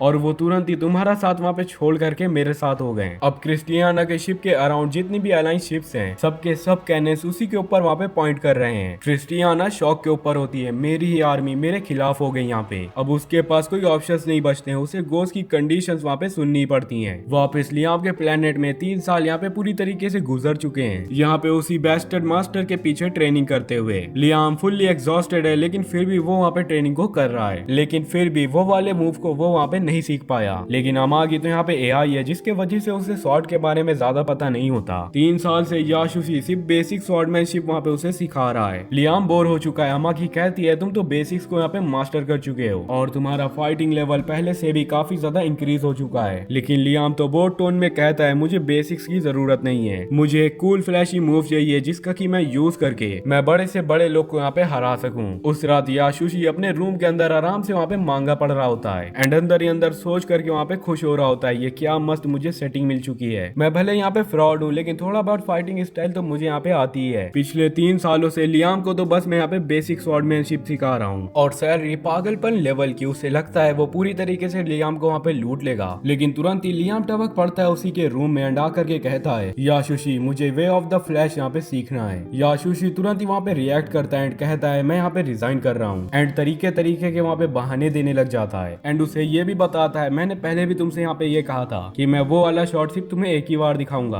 और अगर तुम्हें ये वाली चीजें नहीं समझ आई तो मेरे रुकने का यहाँ पे कोई भी मतलब नहीं है। लियाम तुरंत ही अपने सिर को वहाँ पे झुका देता है एंड कहता है प्लीज माफ कर दो, तुम मुझे यहाँ पे माफ कर दो। याशुशी थोड़ा वहाँ पे ओवर एक्टिंग करता है, ठीक है इस बार माफ किया लेकिन अगली बार से नहीं करूंगा मैं यहाँ पे। जैसे ही लियाम रूम से बाहर जाता है याशुशी की चैन की सांस वहाँ पे बाहर आती है। बच गया यार, थोड़ा और लेट हो जाता तो मैं यहाँ पे पकड़ा ही जाता। असली बात तो ये है कि उसे वे ऑफ द फ्लैश खुद भी यहाँ पे नहीं आता, वो बस एक्टिंग कर रहा था और अभी तक उसकी बस वहाँ पे नौटंकी ही चल रही है। फिर अचानक लियाम वापस से वहाँ पे आ जाता है रूम के अंदर। याशुशी की तो वहाँ पे फट जाती है, कहीं सुन तो नहीं लिया इसने ये सारी बातें मेरी। लेकिन लियाम तो सिर्फ एक चीज को कहने आया था, कल मुझे थोड़ा सा काम है इस वजह से मैं यहाँ पे ट्रेनिंग में नहीं आऊंगा। दूसरी तरफ प्रिंसेस क्रिस्टियाना यहाँ पे घोस्ट पायरस के अरेस्ट के अंदर होती है और उसे कैप्टन घोस्ट के रूम के अंदर बंद रखा गया है। क्रिस्टियाना पूछती है आखिरकार तुम मेरे साथ क्या ही करने वाले हो। घोस्ट स्माइल करता है एंड कहता है कुछ नहीं, मैं तो बस तुम्हें यहाँ पे एक फ्रंट तो सीट देना चाहता हूँ वहाँ पे धमाके के लिए। क्रिस्टियाना वहाँ पे काफी ज्यादा कंफ्यूज होती है लेकिन तभी घोस्ट उसे वहाँ पे ऑर्डर देता है सारे घोस्ट वासियों तुरंत ही टारगेट करो क्रिस्टियाना के प्लेनेट के ऊपर। क्रिस्टियाना वहाँ पे समझ जाती है कि वो उसके प्लेनेट को वहाँ पे उड़ाने वाला है। वो घुटनों के ऊपर गिर जाती है एंड कहती है प्लीज तुम यहाँ पे रुक जाओ, ऐसा मत करो। लेकिन घोस्ट तो यहाँ पे रुथलेस है, वो तुरंत ही कमांड दे देता है फायर, किसी को भी मत छोड़ना तुम लोग यहाँ पे। और अब क्रिस्टियाना अपनी आंखों से देखती है कि उसका पूरा प्लेनेट उसी के सामने वहाँ पे बर्बाद हो जाता है। इधर वापस अपने लियाम के प्लेनेट में वो अभी भी फ्रस्ट्रेटेड है कि अभी तक उसे वे ऑफ द फ्लैश क्यों नहीं सीखने में मिला, लेकिन उसके लॉर्ड वाले ड्यूटीज भी तो हैं। वो अमानगी से आकर के कहता है मंथली सारी रिपोर्ट तुम मुझे यहाँ पे दिखाओ। अमानगी आकर के कुछ चार्ट्स और ग्राफ को वहाँ पे दिखा देती है। प्रोडक्शन सेक्टर वहाँ पे ठीक ठाक ही ग्रोथ कर रहा है पर डेट अभी भी वहीं की वहीं है। लियाम अभी भी वहाँ पे इम्प्रेस्ड है, थैंक गॉड मैंने ये सारी चीजें इस एआई को दी थी। लेकिन अमागी वहाँ पे सच बोल देती है, ग्रोथ रेट एक्सपेक्टेड से यहाँ पे स्लो है। उन्होंने वेलफेयर प्रोग्राम में हैवी इन्वेस्टमेंट की थी लेकिन रिटर्न तो 0 के बराबर आया, मतलब कि पूरा टोटल लॉस। लियाम कहता है मुझे ला करके तुरंत ही फाइनेंशियल रिपोर्ट दिखाओ। यहाँ पर लियाम का पुराना अकाउंटेंट मोड ऑन हो जाता है। एक ही झलक में वो यहाँ पे पकड़ लेता है कहानी के अंदर कुछ तो यहाँ पे ट्विस्ट है। वो आमागी से कहता है जो भी इस प्रोग्राम का यहाँ पे हेड है उसे तुम तत्काल यहाँ पे बुलवाओ मेरे सामने। थोड़ी देर में बंदर सी शक्ल का एक बंदा आ जाता है। लियाम सीधा पॉइंट पर बात करता है, अगर तुझे कुछ भी यहाँ पे बोलना है तो अभी बोल, वरना बाद में सिर्फ पनिशमेंट ही मिलेगी, मैं तुझे पटक पटक के यहाँ पे मारूंगा। वो नोबल बंदा शक्ल पर तो इनोसेंट बनने की पूरी कोशिश करे जा रहा था, मुझे क्या पता था माय लॉर्ड, लेकिन लियाम तो हमारा पुराना खिलाड़ी है। तभी लियाम उससे कहता है तूने इतनी ज्यादा इनवॉइस में क्यों जुगाड़ लगाया है, मैं बहुत पुराना अकाउंटेंट हूँ यहाँ पे, 10 सालों से मैं यही काम करता आ रहा हूँ। दोस्तों उसने इनवॉइस के अंदर इतना ज्यादा जुगाड़ लगा करके रखा हुआ था कि कोई भी अगर नया बंदा होता तो वो काफी ज्यादा हैरान और परेशान हो जाता। लेकिन लियाम की आंखें तो बिल्कुल से वहाँ पे शातिर हैं, वो एक ही झलक में वहाँ पे समझ गया। ये देखो ये बंदे तो जो झोल झाल साफ साफ किया है यहाँ पे, ऊपर से इस बंदे ने वेलफेयर प्रोग्राम के वेंडर भी बदल दिए हैं। लियाम कहता है अबे तूने यहाँ पे वेंडर को क्यों बदला। वो नोबल वहाँ पे कहता है न्यू वेंडर यहाँ पे काफी बेहतर है। लियाम साफ साफ कह देता है हाँ इसी वजह से तो यहाँ पे प्रोग्राम डूबा हुआ है, ये मोटकू बंदर सा बंदा तो यहाँ पे बिल्कुल से करप्ट है। लियाम ज्यादा गुस्सा भी नहीं होता, वो वहाँ पे सोचता है मैं तो इविल लॉर्ड बनना चाहता था, तो शायद ये सारी चीजें उसी चीज का वहाँ पे हिस्सा है। तभी कानामी वहाँ पे एक बॉम्ब ड्रॉप करती है। वैसे इस नोबल के ऊपर पहले भी एम्बिजलमेंट का केस वहाँ पे कई सारे चढ़े हुए हैं। लियाम शॉक्ड हो जाता है, फिर भी ये यहाँ पे नौकरी के अंदर कैसे काम कर रहा है। तो वो नोबल बताता है केस यहाँ पे क्लोज हो गया, ब्लेन मेरे पूरे सबऑर्डिनेट के ऊपर गया था, उससे हम लोगों ने मिलकर के यहाँ पे एग्जीक्यूट कर दिया। लियाम इंस्टेंटली टर्न होता है अमागी की तरफ। अमागी क्या ये सारी बातें यहाँ पे सच हैं? कानामी सर्च करती है, एविडेंस तो नहीं मिला लेकिन उस बंदे को वहाँ पे एग्जीक्यूट कर दिया गया था। लियाम का दिमाग गुस्से से वहाँ पे पूरी तरीके से घूम जाता है, वो समझ जाता है ये सब ड्रामा था, असली में तो यही बंदा ये सब के पीछे है। वो अपनी तलवार को वहाँ पे उठा लेता है, धीरे धीरे वो वहाँ पे उसी नोबल की ओर बढ़ता है। नोबल अब पैनिक में, माय लॉर्ड अब सारे लोग यहाँ पे ये सारी चीजें कर रहे हैं, ये तो पूरी तरीके से सिस्टम है। लियाम ग्रो करता है तो सिस्टम बन गया। वो तुरंत ही से अपनी तलवार को निकाल लेता है। अमागी वहाँ पे चिल्ला उठती है, लेकिन तभी उस नोबल के मुंह से वहाँ पे आवाज निकलती है, तुम तो अभी भी यहाँ पे बच्चे हो तो बच्चे ही रहो, तुमको समझ नहीं है कि आखिरकार दुनिया यहाँ पे कैसे काम करती है और अगले ही सेकंड लियाम तुरंत ही जा करके उसके सिर को वहाँ पे अलग कर देता है। लियाम का गुस्सा अभी भी वहाँ पे शांत नहीं हुआ था। वो अमागी को तुरंत ही ऑर्डर दे देता है, प्लेनेट के सारे नोबल्स को तुम जा करके इन्वेस्टिगेट करो, जो भी करप्ट निकले सबको तुम लोग यहाँ पे एग्जीक्यूट कर दो। अमागी सॉफ्टली कहती है, माय लॉर्ड प्लीज पहले आप यहाँ पे शांत हो जाओ। ये लियाम का पहला मर्डर था, उसका हाथ वहाँ पे तलवार से चिपका हुआ था, नर्व सिस्टम वहाँ पे फ्रीज हो गया। अमागी आ करके सॉफ्टली उसका हाथ वहाँ पे उसी शॉट से हटाती है। Deep breath Liam sir, you are not a monster. फिर आहिस्ता आहिस्ता उसे एक्सप्लेन करती है कि अगर आप सारे के सारे नोबल्स को यहाँ पे मार दोगे तो प्लेनेट चलाने वाला कोई भी यहाँ पे नहीं बचेगा सर। लियाम थोड़ा सा सोचता है, अमागी वहाँ पे प्रेफर करती है हम लोग कुछ लॉयल डॉग्स को यहाँ पे सर्व करते हैं उसी काम के लिए, आर्टिफिशियल ऑफिसेंस। लियाम कहता है ठीक है, मैं तुम्हारे ऊपर यहाँ पे भरोसा करता हूँ। थोड़े टाइम के बाद लियाम वहाँ पे लोडिंग वे में होता है। स्वॉर्ड फाइटिंग के बेसिक सब उसके ब्लड के अंदर वहाँ पे घुस चुके हैं। अब वो बैटल सूट को वहाँ पे ट्राई करना चाहता है, लेकिन जैसे ही वो वहाँ पे रेडी होता है याशुशी आकर के वहाँ पे टपक जाता है। वो कहता है अगर तू यहाँ पे एक बड़ा वॉरियर बनना चाहता है तो ऑटोमेटिक सूट को यहाँ पे बंद करो यूज करना। लियाम सीधा उसी से पूछता है कि क्या और कोई ऑप्शन है यहाँ पे। वो समुराई कहता है एक सूट है जो कि फुली तुम्हें यहाँ पे समुराई बनाएगा, और तो और वो वहाँ पे मैनुअल है पर आज तक उसे कोई भी वहाँ पे यूज नहीं कर पाया। लियाम का एक्सप्रेशन चैलेंज एक्सेप्टेड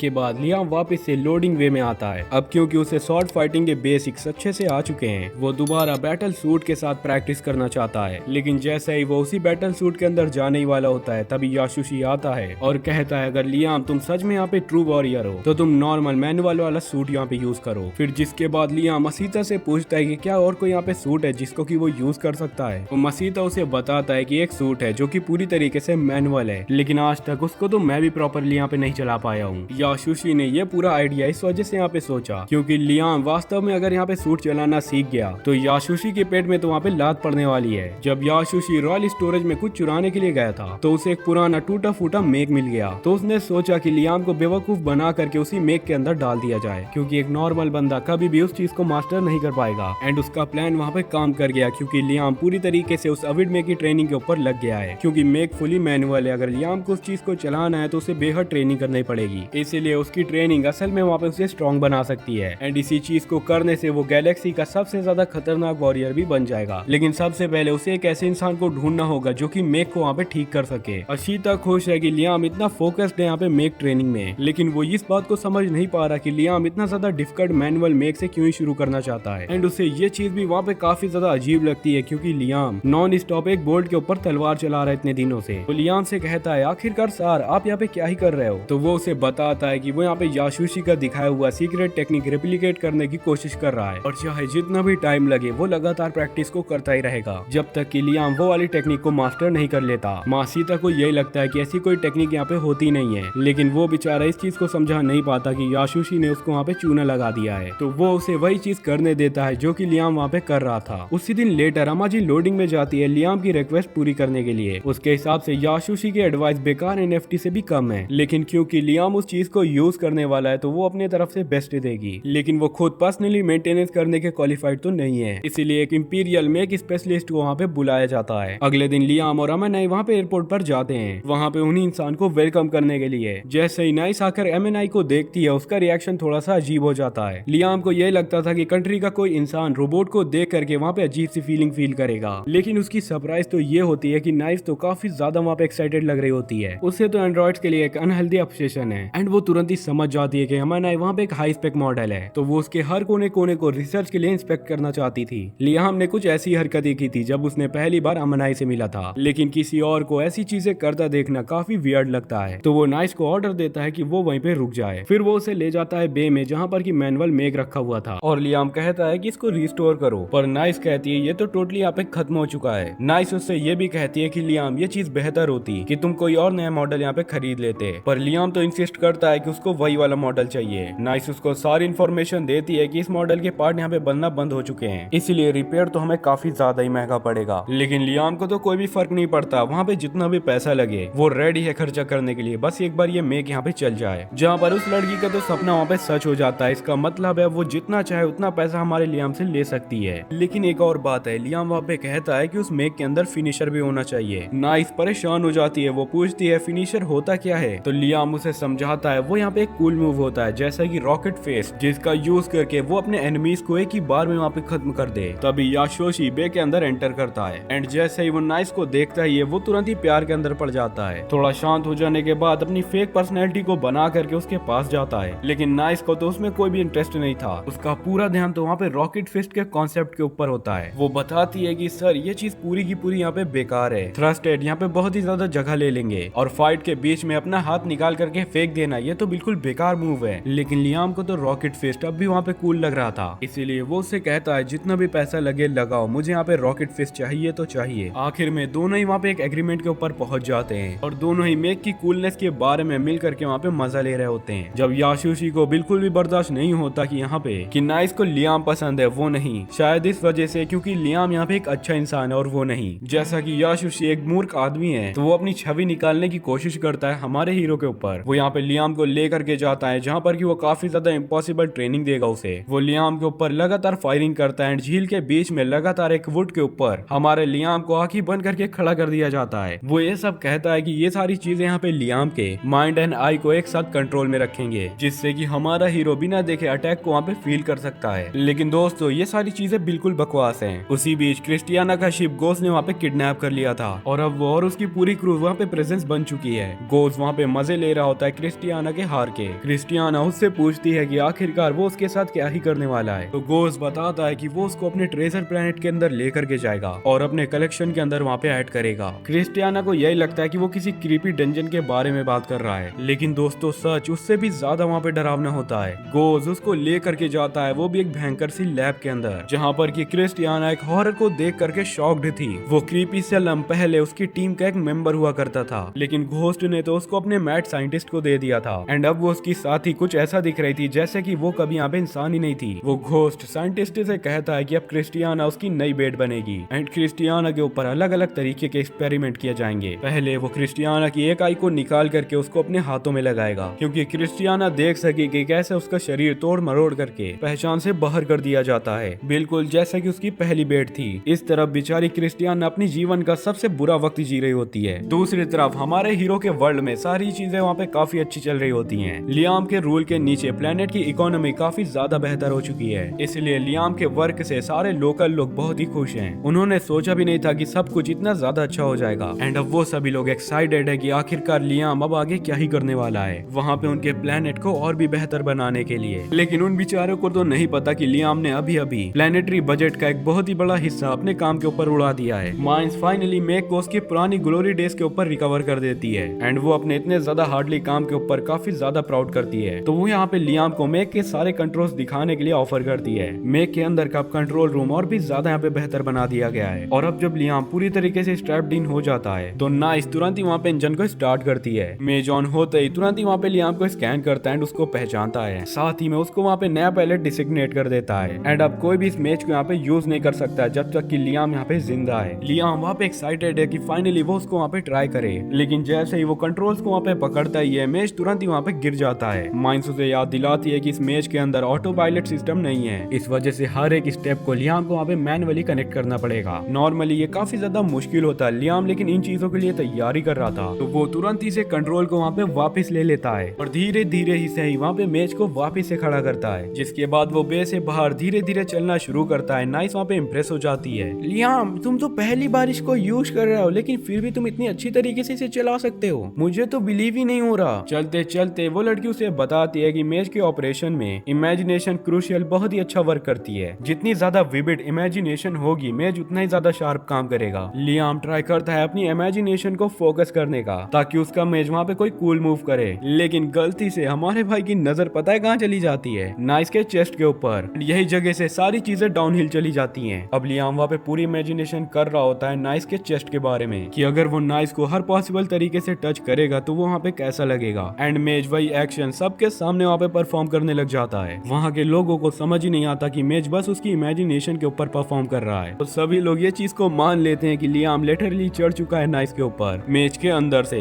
याशुशी ये सारी हरकतों को सोच करके गुस्से से वहाँ पे पागल हो जाता है। उससे यही लगता है कि लियाम ने उसके पेट के ऊपर वापस से लात मार दिया, मतलब कि उसकी क्रश को उसने छीन लिया। जबकि मासीटा थोड़ा सा रिलैक्स्ड फील करता है, वो कह रहा होता है फाइनली मेरे प्रिंस ने इंसानों के ऊपर तो यहाँ पे इंटरेस्ट दिखाया, नहीं तो मैं तो पागल ही हो रहा रहा था कि इसको यहाँ पे एआई पसंद है। लियाम ट्राई करता है कुछ समझाने का ताकि नैश उसे परवेंट ना समझे, लेकिन तब तक मेज तो पेल्विक थ्रस्ट करना भी वहाँ पे शुरू कर देता है। एंड फिर जिसके बाद गाइस आपको भी पता है कोई भी एक्सप्लेनेशन वहाँ पे काम ही नहीं आता। बदले में याशुशी दोबारा से लियाम के ऊपर टेनिस बॉल्स को फेंकता है, जिसके बाद लियाम वापस से अपने रेगुलर ट्रेनिंग के ऊपर लग जाता है। वो बाहर way of the flash technique की प्रैक्टिस कर रहा था, लेकिन वो जितनी भी स्वॉर्ड स्विंग कर ले वो पोस्ट को दूर से कट नहीं कर पाता। अब उसे यही फील होने लग जाता है कि शायद उसके अंदर स्वॉर्डमैनशिप का टैलेंट ही नहीं है। तभी अमान जी वहाँ पे आती है एंड उसे ये चीज को फील करने से वहाँ पे रोकती है। वो उसे समझाती है कि प्रॉब्लम तुम्हारे अंदर नहीं है लियाम, बल्कि याशुशी और उसकी बेकार सी टीचिंग के ऊपर प्रॉब्लम है। और जो अंधा ट्रस्ट लियाम वहाँ पे उसके ऊपर करता है वो भी यहाँ पे एक बड़ा इशू है। लेकिन जब लियाम फेथ इन याशुशी सुनता है तो उसे यही लगता है कि अम्मा जी यही कह रही है कि उसके टीचर के ऊपर उसका फेथ पूरा नहीं है। उसके लिए ये मान लेना बिल्कुल इम्पॉसिबल है कि याशुशी उससे झूठ बोल सकता है या फिर गलत हो सकता है। इसलिए लियाम यही सोचता है कि उसकी गलती ये सारी चीजें यहाँ पे उसकी सोचने में हो रही हैं, याशुशी की नहीं। तभी लियाम को अचानक से याद आता है कि इस दुनिया के अंदर तो यहाँ पे मैजिक भी एग्जिस्ट करता है, चाहे बिना टच किए किसी पोस्ट को स्लाइस करना फिजिकली यहाँ पे इम्पॉसिबल लगे, लेकिन मैजिक के वजह से ये चीज तो यहाँ पे पॉसिबल हो सकती है। ये रियलाइजेशन हमारे लियाम के ट्रेनिंग में एक बड़ा ब्रेक थ्रू बन जाता है। अगले कुछ महीने वो लगातार मैजिक के साथ स्लैशिंग प्रैक्टिस को करता रहता है, जब तक एक दिन वो याशुशी को बुलाता है ताकि वो उसको दिखा पाए कि उसने यहाँ पे क्या चीज को अचीव किया है। लियाम याशुशी से कहता है कि उसने finally the way of the flash को मास्टर कर लिया है, लेकिन याशुशी को लगता है ये तो हो ही नहीं सकता, ये चीज तो एग्जिस्ट नहीं करती, तो ये महाशय कहाँ से सीख जाएंगे भाई। तो वो यही चीज को एक्सपेक्ट करता है कि लियाम एक बार फिर वहाँ पे फेल होगा। लेकिन जैसे ही लियाम वहाँ पे अपनी शॉट को निकालता है वो एक कंसंट्रेटेड मैजिक फ्लो को वहाँ पे बाहर फेंकता है, जो तो दूर से ही पोस्ट को वहाँ पे आधा कर देती है। याशुशी तो अपनी आंखों के ऊपर भरोसा नहीं रख पा रहा, लेकिन अपने मास्टर वाली इमेज को बरकरार रखने के लिए वो लियाम से कहता है कि उसने बहुत अच्छा काम किया है, लेकिन टेक्निक को सच में मास्टर करने के लिए अभी भी बहुत कुछ सीखना बाकी है। याशुशी वहाँ से चला जाता है, लेकिन अंदर ही अंदर वो यहाँ पे घबरा चुका है, क्योंकि लियाम ट्रेनिंग में सच में एक मास्टर है। इतने सालों तक याशुशी उससे वे ऑफ द फ्लैश के बारे में झूठ बोलता रहा, लेकिन फिर भी लियाम ने किसी न किसी तरीके से उसी टेक्निक को अचीव कर लिया। थोड़ी समय के बाद लियाम को पता चलता है कि उसके एक रिसोर्स प्लेनेट के ऊपर कुछ पायरेट्स ने आकर के हमला कर दिया है। ये वही प्लेनेट है जो कि बैंकफील्ड चलते के दौरान इसी प्लेनेट को इम्प्लिमेंट नहीं किया गया था। बस इसी वजह से एम्पायर ने उसे यहाँ पे नहीं लिया, क्योंकि वहाँ का एनवायरनमेंट बहुत ही खराब है और माइनिंग बहुत ही मुश्किल। इसी वजह से उन्हें लगा कि ये प्लेनेट यहाँ पे कोई भी काम का नहीं है। लेकिन अमागी ने कुछ प्लांट्स को वहाँ पे सेटअप किया था ताकि वहाँ से एक्स्ट्रा इनकम को जनरेट किया जा सके। अब वही प्लांट पायरेट्स का टारगेट बन चुका है और बैंकफील्ड आर्मी जा करके वहीं पे उनसे लड़ाई कर रही है। लेकिन यहाँ पे हमारे हीरो को लगता है कि वो लोग ज्यादा देर तक वहाँ पे टिक नहीं पाएंगे। लियाम अमागी से पूछता है कि क्या उसके पास कोई बैटल प्लान है। अमागी सजेस्ट करती है कि वो दोनों प्लेनेट के ब्लाइंड स्पॉट से जा करके हमला करे, जिससे कि पायरेट्स वहाँ पे सरप्राइज हो जाएं। लियाम को ये वाला आइडिया पसंद आता है एंड वो तुरंत ही अपनी आर्मी को ऑर्डर दे देता है वो लोग ऑर्बिट के अंदर पायरेट फोर्सेस को रोकें, जब तक वो खुद पर्सनली प्लेनेट की यहाँ पे रक्षा करेगा। माशिता कोशिश करता है उसको वहाँ पे मना करने की, क्योंकि एक लॉर्ड के लिए फ्रंट लाइन के अंदर लड़ना बहुत ही डेंजरस होता है। लेकिन लियाम बोल पड़ता है वो किसी को भी अपना माल चुराने नहीं देगा, साथ ही उसे अपने नए स्किल्स को भी दिखाने का मन है। लियाम और उसकी बची हुई फ्लीट जल्दी वहाँ पे रिसोर्स प्लेनेट के ऊपर पहुंच जाते हैं एंड अमागी रेल क्लाइन को वहाँ पे रेडी करती है, जिसके अंदर के लियाम का खुद का मेक वहाँ पे लोड किया जाता है। जैसे ही कैनन क्लाइम होती है अमागी लियाम को इन्फॉर्म कर देती है उसे प्लेनेट की सरफेस की तरफ हाई स्पीड में ले जा करके लॉन्च किया जा रहा है। तब पायरेट्स वहाँ के लास्ट प्लेनेटरी रिसोर्स को जा करके डिस्ट्रॉय कर रहे होते हैं। तभी अचानक उनमें से कोई एक को कोई हवा से आकर के उड़ा देता है। पायरेट्स पलट करके देखते हैं कि आखिरकार ये हमला किसने किया। तभी लियाम वहाँ पे डिसलैंड करता है उनके ऊपर। लियाम तो वहाँ पे एक पायरेट के बीच से 2 टुकड़े करके फेंक देता है। बाकी के बचे सारे पायरेट्स अलग अलग हो जाते हैं, छुपने की वहाँ पे जगह ढूंढते हैं ताकि वह लोग लियाम को सराउंड कर सकें। लेकिन जैसे ही 2 पायरेट्स पीछे से जा करके लियाम को अटैक करने के लिए जाते हैं, लियाम उनको फील कर लेता है और तुरंत दोनों को वहाँ पे काट देता है। वो उन्हें आंखों से तो नहीं देख सकता था, लेकिन याशुशी के टेनिस बॉल वाले टॉर्चर ने उसको पूरी तरीके से अंधा होकर के लड़ना सिखा दिया था। तभी एक ग्रुप ऑफ पायरेट लियाम के ऊपर लेजर अटैक करते हैं। तो लियाम भी डिसाइड करता है कि वो वही करेगा। वो अपनी तलवार को शीट करता है ताकि एक लेजर कैनन को समन कर सके। फिर वो लेफ्ट और राइट सब जगह वहाँ पे ब्लास्ट करना शुरू कर देता है, जिससे कि पायरेट्स डिसाइड करते हैं कि उन्हें एक साथ मिल करके इसके ऊपर हमला करना होगा। लेकिन गलती से वो सभी पायरेट्स एक परफेक्ट लाइन के अंदर आ जाते हैं, बिल्कुल सही मूवमेंट फॉर हमारे लियाम के लिए, एक अच्छा और परफेक्ट अटैक लॉन्च करने के लिए। एंड हमारा हीरो भी वैसे ही करता है। वो तुरंत ही से अपनी स्वॉर्ड को निकालता है एंड अपने माना के फ्लैश के साथ पायरेट आर्मी की आधी आर्मी को तो वहीं पे खत्म कर देता है। पायरेट अब सदमे में, भाई इतने ज्यादा दूर से कोई कैसे ही मार सकता है हमें। एंड अगर वो ऐसा कर सकता है तो ये कहना भी बुरा नहीं होगा कि हमें उससे लड़ना नहीं चाहिए, हमें यहाँ पे भागना होगा। दोस्तों जितने भी लोग वहाँ पे बचे होते हैं वो लोग तुरंत ही तेजी से वहाँ पे भागने लग जाते हैं। लियाम अब डिसअपॉइंटेड होता है कि वो अपनी और भी ज्यादा स्वॉर्ड स्किल को नहीं दिखा पाया, लेकिन वो ये चीज को भी नहीं चाहता कि पायरेट्स इसी तरीके से आ करके चले जाएं। मतलब कि लियाम का कहना है अगर हमारी कंट्री आए हो तो पहल के तो जाओगे ही। तो वो अपने सीक्रेट वेपन का इस्तेमाल करने की कोशिश करता है। वो तेजी से चिल्लाता है रॉकेट फिस्ट एंड अपना हाथ वहाँ पे दौड़ते हुए पायरेट्स की तरफ पॉइंट कर देता है। लेकिन नॉर्मल रॉकेट फिस्ट की तरह नहीं, बल्कि एवेड एक जाइंट एटॉमिक बॉम्ब निकलता है एंड वो गलती से वहाँ पे लॉन्च भी हो जाता है। अभी इस इतने भयंकर अटैक के बाद कोई भी पायलट वहाँ पे जिंदा बचने वाला नहीं था, लेकिन लियाम अभी भी वहाँ पे अपसेट था क्योंकि ये वो चीज नहीं थी जो कि उसने वहाँ पे उसी लड़की से बोला था। उसका मतलब था कूल रॉकेट पंच, ना कोई एटॉमिक बॉम्ब। उसी बीच लियाम को अमागी का एक मैसेज मिलता है। वो माफी मांगती है क्योंकि उसकी वजह से कई सारे पायरेट्स वहाँ से चले गए एंड वो काफी सारे पायरेट्स को मार भी नहीं पाई। 60% पायरेट्स लोग वहाँ पे एस्केप कर चुके हैं, लेकिन अमागी ने 30% पायरेट्स को तो वहाँ पे उड़ा दिया है एंड जितनी भी शिप वहाँ पे बच गई उन लोगों को अपनी कमांडर की आर्मी के अंदर रख लिया गया है। पूरा फोर्स वाइप आउट करना अच्छा होता है, लेकिन लियाम तो वहाँ पे फाइनल रिजल्ट से खुश है। वो तुरंत ही अमागी को थैंक्स बोलता है एंड कहता है कि उसने अच्छा जॉब किया। इधर पायरेट गोस को भी पता चल चुका है कि उसने थोड़ी देर पहले जो यहाँ पे अटैक करवाया था वो सभी के सभी लोग अपने विजन के अंदर वहाँ पे फेल हो चुके हैं, जिसके बाद ये गोस गुस्से से पागल हो चुका है। साइंटिस्ट उसे बताता है कि तुम्हारे कमांडर लोगों ने यहाँ पे उस बैंकफील्ड कंट्री को कम आका था, इसके वजह से वो लोग इतनी बुरी तरीके से हारे हैं। इसके कारण उनको वहाँ पे पीछे हटना पड़ा, वरना तो उनकी पूरी की पूरी फ्लीट वहाँ पे खत्म हो जाती।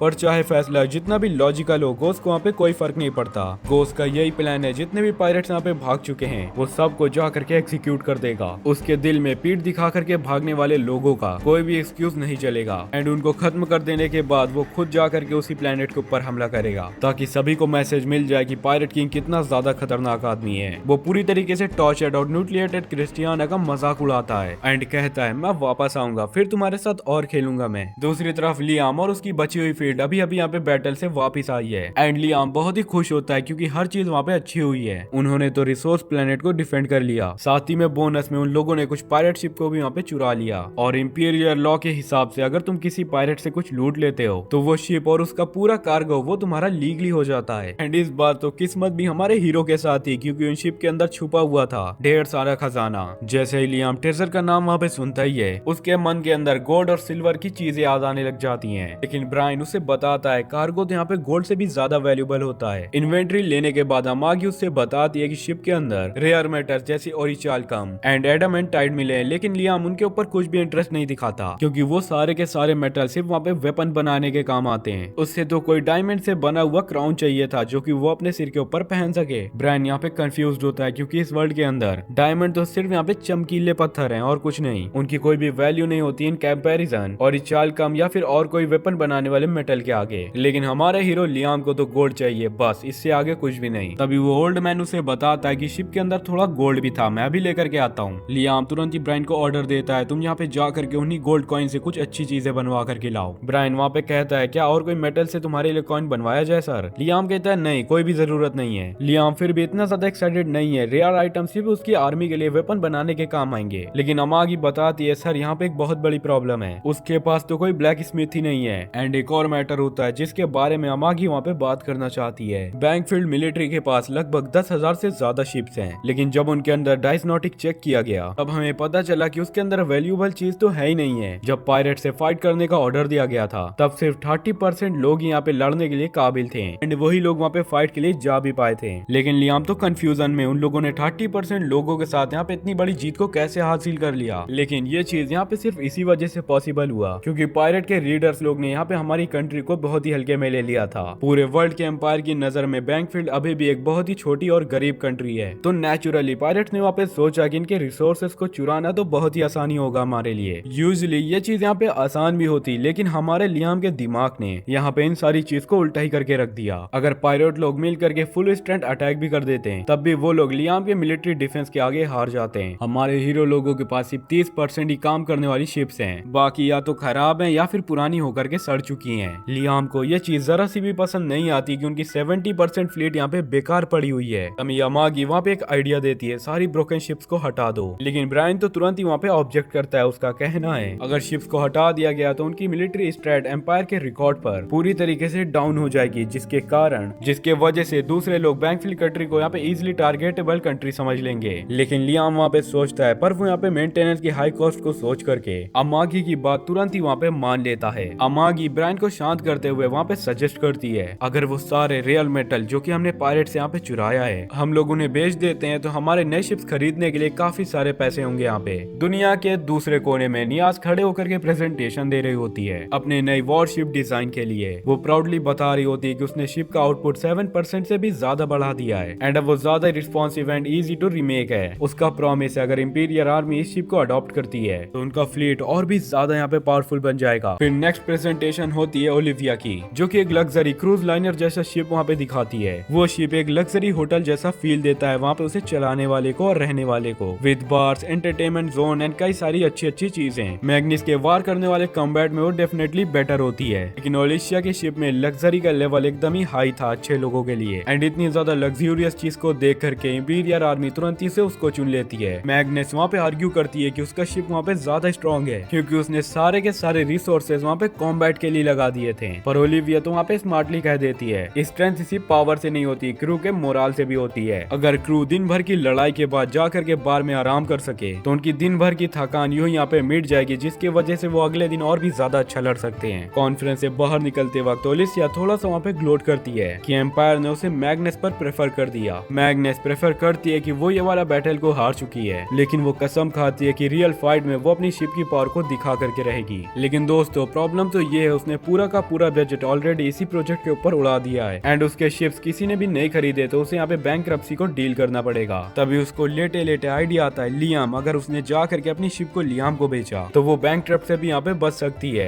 बाय द वे लियाम तो यहाँ पे इतना बड़ा खर्चू है कि उसने इतने ज्यादा बेकार से रोबोट के ऊपर इतना ज्यादा जब खर्च कर दिया तब तो वो मेरी इतनी ज्यादा डिजिटल मशीन के ऊपर पक्का ही मान जाएगा। इसी बीच अर्थ में गाइड वहाँ पे लोगों की तकलीफ देख करके और भी ज्यादा अपनी जिंदगी को खुशहाली में गुजार रहा है, लेकिन उसके हिसाब से ये सारी तकलीफ कुछ भी नहीं है लियाम के दुख के सामने। जब लियाम ने आखिरी बार उस गाइड को देखा था तो उसने वहाँ पे उसे एक ऐसे वर्ल्ड के अंदर भेजा था जहाँ तो उसके थर्ड क्लास पेरेंट्स थे जो कि अपना सारा कर्जा लियाम के ऊपर चढ़ा करके वहाँ पे भाग गए थे। तो नेचुरली गाइड को यही उम्मीद थी कि अब तक लियाम और उसकी टेरिटरी पूरी तरीके से तबाह और बर्बाद हो चुकी होगी, लेकिन जब वो चेक करता है भाई के तो होश उड़ जाते हैं पूरी तरीके से। अरे भाई इसका प्लान तो सचमुच यहाँ पे तरक्की कर रहा है। गाइड का प्लान पूरी तरीके से फेल हो गया और उसको ये वाली बात बिल्कुल भी पसंद में नहीं आती, लेकिन उसके पास अभी एक और उम्मीद थी लियाम का मास्टर याशुशी। उसने तो जानबूझ करके याशुशी जैसे फ्रॉड को उसके पास वहाँ पे भेजा था, एक ऐसा बंदा जो कि तलवार को ढंग से पकड़ भी न पाता हो वो जा करके इसे यहाँ पे सिखाएगा और लियाम ने उससे कुछ भी नहीं सीखा होगा। उतने में एक बार के अंदर कुछ लोग बैठ करके वहाँ पे कुछ सीक्रेट बातें कर रहे होते हैं। सभी लोग यही कह रहे होते हैं कि लियाम के राज में इकोनॉमी कितनी ज्यादा बेहतर हो चुकी है, लेकिन याशुशी वो तो एकदम अलग ही जोन में है। वो अपने मन के अंदर सोचता है लियाम तो एक पूरा का पूरा मॉन्स्टर है, उसे पता है कि वो खुद एक ढोंगी है एंड उसके सारे सिखाए गए मूव भी यहाँ पे बिल्कुल फर्जी थे एंड उसने तो जानबूझ करके लियाम को असंभव टास्क दिया था ताकि वो उनसे कुछ भी न सीख पाए, लेकिन लियाम ने तो उन्हीं चीजों से अपनी काबिलियत और मैजिक दिखा करके उन्हीं चीजों को सीख लिया जो कि बिल्कुल अनरियल थे। गाइड तो साइड में बैठ करके ये सारी बातें सुनता है, लेकिन वो बिल्कुल से कंफ्यूज हो जाता है ये क्या बकवास है। वो तुरंत ही लियाम को देखता है एंड वो ये चीज को नोटिस करता है कि लियाम वहाँ पे खड़े होकर के ट्रेनिंग कर रहा है। वो एक वुड के टुकड़े को बिना छुए वहाँ पे अपने शॉर्ट से काट देता है, वो भी अपने मैजिक की वजह से, जिसके बाद गाइड बिल्कुल वहाँ पे हिल जाता है क्योंकि उसने तो लियाम को कोई भी मैजिकल एबिलिटी दी नहीं थी। ये सभी की सभी चीजें खुद की मेहनत से लियाम ने वहाँ पे हासिल किया है। गाइड को तो समझ में ही नहीं आ रहा होता है कि लियाम ने इतने बुरे वर्ल्ड के अंदर भी इतने अच्छा चीज कर रखा है एंड वो इतना ज्यादा ओवर पावर्ड कैसे हो गया। एंड सच कहूँ तो लियाम खुद भी वहाँ पे फील नहीं कर पा रहा था कि उसकी लाइफ 5 साल में इतनी ज्यादा चेंज हो जाएगी। पूरी तरीके से कर्ज में डूबा, फैमिली ने भी आखिरकार उसको धोखा दे दिया। ये तो किसी की भी जिंदगी को बर्बाद करने के लिए काफी होता, लेकिन किसी तरह लियाम ने सारी चीजों को संभाल लिया। लियाम की टेरिटरी की इकोनॉमी वहाँ पे ग्रोथ कर रही है एंड अब उसकी ड्रीम लाइफ अब वहाँ पे शुरू हो चुकी है, आयरॉनिकली गाइड की मदद से। लियाम के अंदर के पॉजिटिव इमोशंस गाइड के लिए जहर की तरह बनते हैं। वो गाइड बेचारा लगभग टूट ही जाता है, बिखर जाता है भाई, लेकिन तभी याशुशी के नेगेटिव इमोशंस का थोड़ा स्वाद लेता है एंड खुद को वापस से वहाँ पे रिकवर कर लेता है, जिसके बाद गाइड अब नया प्लान बना रहा है लियाम की जिंदगी को तबाह करने के लिए। गाइड के हिसाब से जब कोई इंसान पीक पर होता है तभी उस इंसान को गिराने में मजा भी आता है। इसी दौरान बैठ करके लियाम और अमागी वहाँ पे शिप की सिचुएशन के बारे में बात कर रहे होते हैं। लियाम कहता है क्या कोई लीड मिली यहाँ पे? अमागी उसे बताती है सर इंपीरियल आर्मी यहाँ पे अपनी फ्लीट को अपग्रेड कर रही है, तो वो अपनी पुरानी शिप्स को डिस्काउंट के अंदर बेच रही है। वो मॉडल्स आउटडेटेड जरूर है, लेकिन फिर भी इंपीरियल स्टैंडर्ड के शिप्स यहाँ पे बेहद ही काफी ज्यादा खतरनाक और पावरफुल भी होते हैं। लियाम ये बात को सुन करके तुरंत ही रेडी हो जाता है उन्हीं शिप्स को खरीदने के लिए, लेकिन अमागी उसे तुरंत ही वार्न करती है एक कंडीशन है सर, अगर लियाम उनकी शिप्स को लेना चाहता है तो उनकी एक्सिस्टेंट क्रू मेंबर मेंबर्स को भी वहाँ पे हायर करना पड़ेगा। बेसिकली एम्पायर अपने अनवांटेड सोल्जर्स को यहाँ पे लियाम को देना चाहती है, जिसके कारण वो लियाम से उनका बर्डन वहाँ पे उठवा रही है। सारे क्रू मेंबर्स को हायर करना काफी कॉस्टली तो होगा, लेकिन अगर बजट की बात करें तो अमागी वहाँ पे कहती है हम लोग यहाँ पे अफोर्ड कर सकते हैं। एटलीस्ट उन क्रू मेंबर्स के अंदर एक्सपीरियंस ऑफिसर्स हैं, जिनके होने से लियाम की आर्मी की स्ट्रेंथ और डिसिप्लिन दोनों ही बढ़ जाएंगी। जब अमागी ने पूरा ब्रेकडाउन दिया तो लियाम को भी वहाँ पे एहसास हुआ कि आइडिया तो यहाँ पे बिल्कुल सॉलिड है, इसलिए वो डील के लिए तुरंत ही हाँ कर देता है। लेकिन गाइड तो साइड में खड़ा होकर के ये सारी बातों को सुन रहा होता है, एंड अभी तक उसके दिमाग के अंदर एक इविल प्लान भी आ चुका था। उसका प्लान यही होता है कुछ सुपर सिंसियर और लॉयल टाइप के लोग लियाम की टेरिटरी में सोल्जर बना करके भेज दिए जाएंगे, ताकि जब लियाम अपने इविल लॉर्ड की एक्टिंग करे तो वही लोग वहाँ पे उसकी मुखालफत करे और धीरे धीरे उसके किंगडम से उसी को वहाँ पे छीन लें। एंड इसी तरीके से अभी तक सारे किंगडम तो तबाह हुए हैं जब अपने ही अपने के खिलाफ खड़े हो जाते हैं। दूसरी तरफ याशुशी अपने घर के अंदर हैंगओवर के साथ पड़ा हुआ होता है, सोचता हुआ मैं यहाँ तक कैसे ही गिर गया। तभी नियाज की अचानक से आवाज आती है एंड याशुशी तुरंत ही से वहाँ पे लौंडा बन जाता है। नियाज को उसके ऊपर थोड़ा पहले शक था, लेकिन जब वो देखती है कि लियाम इतना ज्यादा इम्प्रूव कर चुका है तो उसे भी ये चीज यकीन हो गई कि याशुशी सच में कोई मास्टर है। याशुशी के दिल के अंदर तुरंत ही बेल्स बजने लग जाती हैं। क्या ये यहाँ पे मेरा रोमांटिक चांस हो सकता है? लेकिन माइंड की तो कुछ और रोमांटिक चाल थी। नियाज को तो लियाम के बारे में सारी की सारी इन्फॉर्मेशन चाहिए थी, लेकिन उसने बात कुछ ऐसे ही अंदाज में की कि याशुशी को वहाँ पे फील हुआ कि वो उसकी बहुत ही ज्यादा तारीफ कर रही है। नियाज कहती है किसी आदमी का मूड कैसे ही हम लोग यहाँ पे ठीक कर सकते हैं। याशुशी समझ जाता है कि वो उससे सेक्शन वाली टिप्स मांग रही है। अब याशुशी यहाँ पे सोच में पड़ जाता है अगर मैंने यहाँ पे अपने ख्याल को बोल दिया तो क्या ये मुझे यहाँ पे अजीब समझेगी। लेकिन जब नियाज पूरी सच्चाई और सारे इमोशंस के साथ बोलती है, याशुशी का सारा सब्र वहाँ पे जवाब दे देता है एंड फिर वो शुरू हो जाता है अपने सबसे ज्यादा गंदे फैंटेसीज एंड शॉर्ट कोड को बताने के लिए। वहाँ पे कुछ सेकंड तक तो नियाज एकदम ही शांत हो जाती है। याशुशी अब मन में सोचता है अब तो बेटा मेरा पत्ता कट हो गया यहाँ पे। तभी नियाज शांति से वहाँ पे पूछती है स्टॉकिंग्स को भी पहन लूं? याशुशी का तो अब दिमाग पूरी तरीके से ब्लैंक हो जाता है। हैं? अभी तक इसने मुझे अजीब नहीं समझा? वो कहता है हाँ स्टॉकिंग्स भी चलेंगी। नियाज कहती है बस थैंक यू, तुम्हारी सलाह के लिए दिल से शुक्रिया।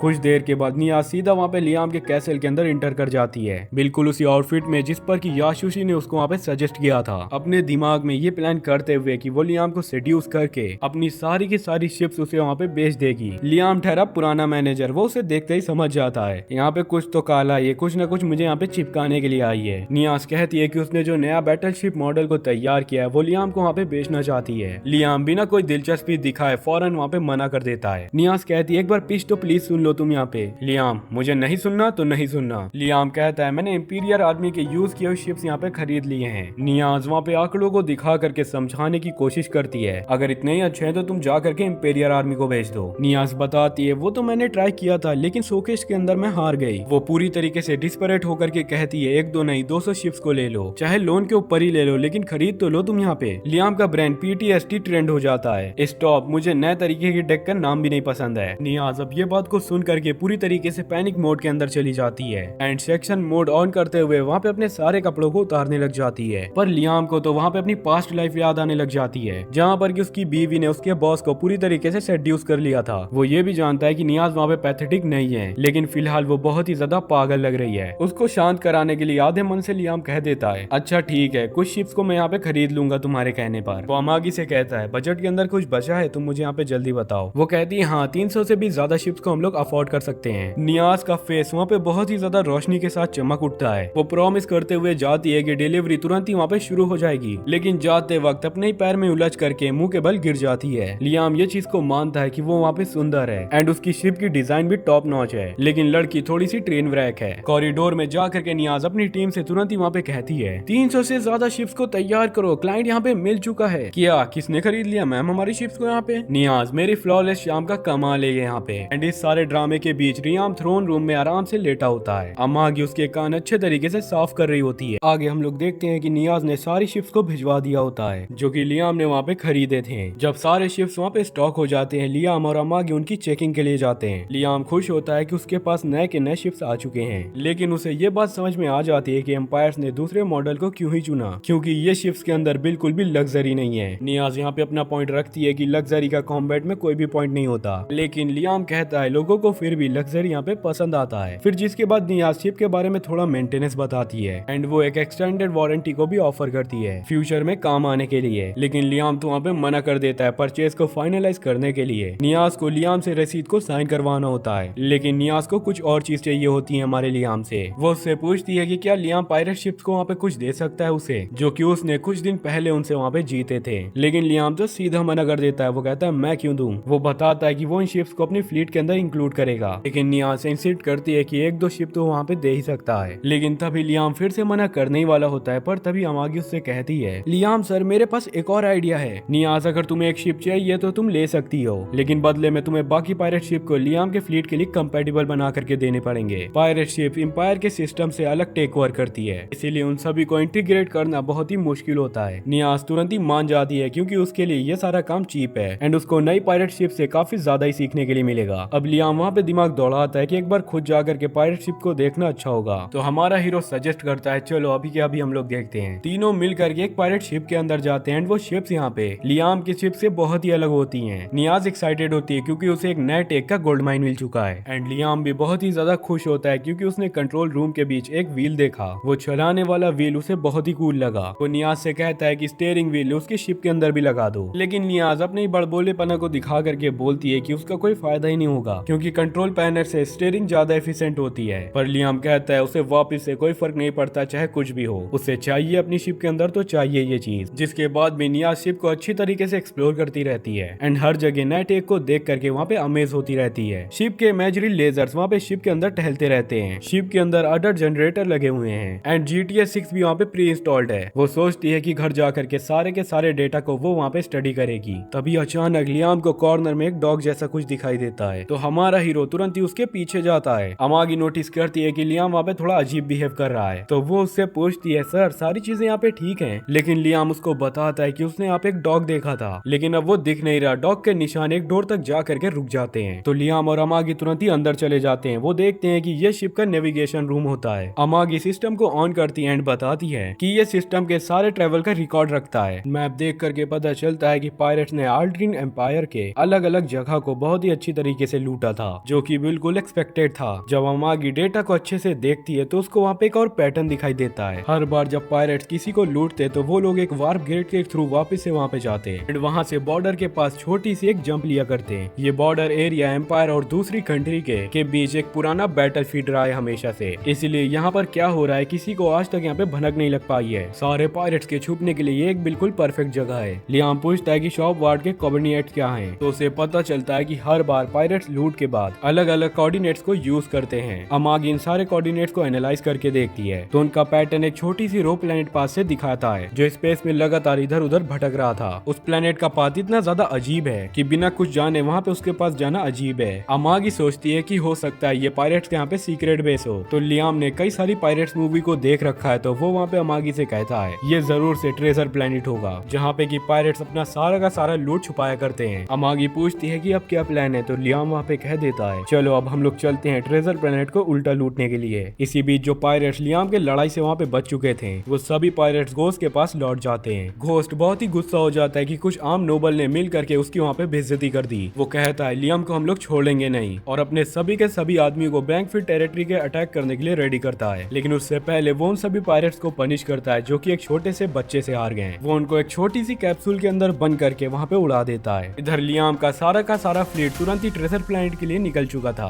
एंड उसे डोमस वॉप गेट का यूज करना होता है। प्लान यही होता है कि वहाँ से पल्वूनिया वॉप गेट तक जाना होगा, लेकिन जब अमागी वहाँ पे परमिशन मांगती है गेट से गुजरने का, तो उन्हें बहुत ही बुरी तरीके से मना कर दिया जाता है। लियाम पूछता है क्या प्रॉब्लम है। अमागी वहाँ पे बताती है कि उनकी एंट्री इस वजह से डिनाई हो गई क्योंकि टोल मतलब कि रास्ते का चार्ज अभी तक पे नहीं हुआ है। तभी वॉप गेट का ऑपरेटर लियाम की शिप को कांटेक्ट करता है एंड बताता है टोल का चार्ज मार्च और जंप डिस्टेंस की वजह से वहाँ पे टैक्स बनाया जाता है। जैसे कि लियाम अपने पूरी फ्लीट को यहाँ पे ले जा रहा है तो चार्ज बहुत ही ज्यादा होगा। लियाम कहता है कोई बात नहीं, वो बाद में सारा का सारा पैसे यहाँ पे दे देगा क्योंकि उसके पास हाल ही में कैश नहीं है। लेकिन ऑपरेटर वहाँ पे कहता है ऐसा नहीं हो सकता क्योंकि बैंकफील्ड कंट्री तुम्हारी बहुत ही गरीब है एंड तुम लोग का क्रेडिट इतना ज्यादा बेकार है कि तुम लोग के ऊपर लोन रखना बिल्कुल बुरी बात होगी, इसलिए तुम लोग बिना पैसा दिए यहाँ पे गेट से आगे नहीं बढ़ सकते। ऑपरेटर कहता है कि अगर कोई ट्रस्टवर्दी आदमी उन लोग की गारंटी दे दे तो वो आगे शायद बढ़ सकता है, लेकिन कोई भी बैंकफील्ड हाउस के ऊपर तो भरोसा ही नहीं करता। लियाम तब भी कहता है भाई अरे मैं कह रहा हूँ ना मैं तुम्हें दे दूंगा, लेकिन ऑपरेटर कहता है नहीं नहीं भाई तुम्हारे पास तो कोई गारंटी ही नहीं है कि तुम यहाँ से वापस आओगे, क्या पता तुम दूसरे रास्ते से चले जाओ। लियाम सोचता है कि वो वापस अपने घर जाकर के सारा पैसा लिया है, लेकिन इसमें तो फ्यूल बहुत ही खर्चा हो जाएगा, तो वो इमेजिनेशन करता है कि एक ओल्ड स्कूल बिल्कुल कैरन का यूज किया जाए। एंड उन सभी लोगों से कहता है मुझे तुम्हारे मैनेजर से बात करना है, लेकिन ऑपरेटर वहाँ पे कहता है मैं ही तो मैनेजर हूँ यहाँ पे। लियाम और भी ज्यादा कैरन म्यूट के अंदर चला जाता है और कहता है ठीक है, मैं खुद नीचे आ रहा हूँ तुम लोग को चिल्लाने के लिए। अमागी कहती है क्या तुम श्योर हो? अगर पहले यहाँ पे मैनेजर ने मना किया तो अब तुम्हारे चिल्लाने से इनके ऊपर क्या ही फर्क पड़ेगा। लियाम को पूरा भरोसा होता है कि उसकी नेगोशिएशन इसके लिए इतनी ज्यादा बेहतर है कि वो मैनेजर को मना लेगा कि वो किसी भी हाल में उसके लोन को चुका देगा भी आकर के। तभी दूसरी ओर पल्मोनिया गेट में गोज और उसकी सारी क्रू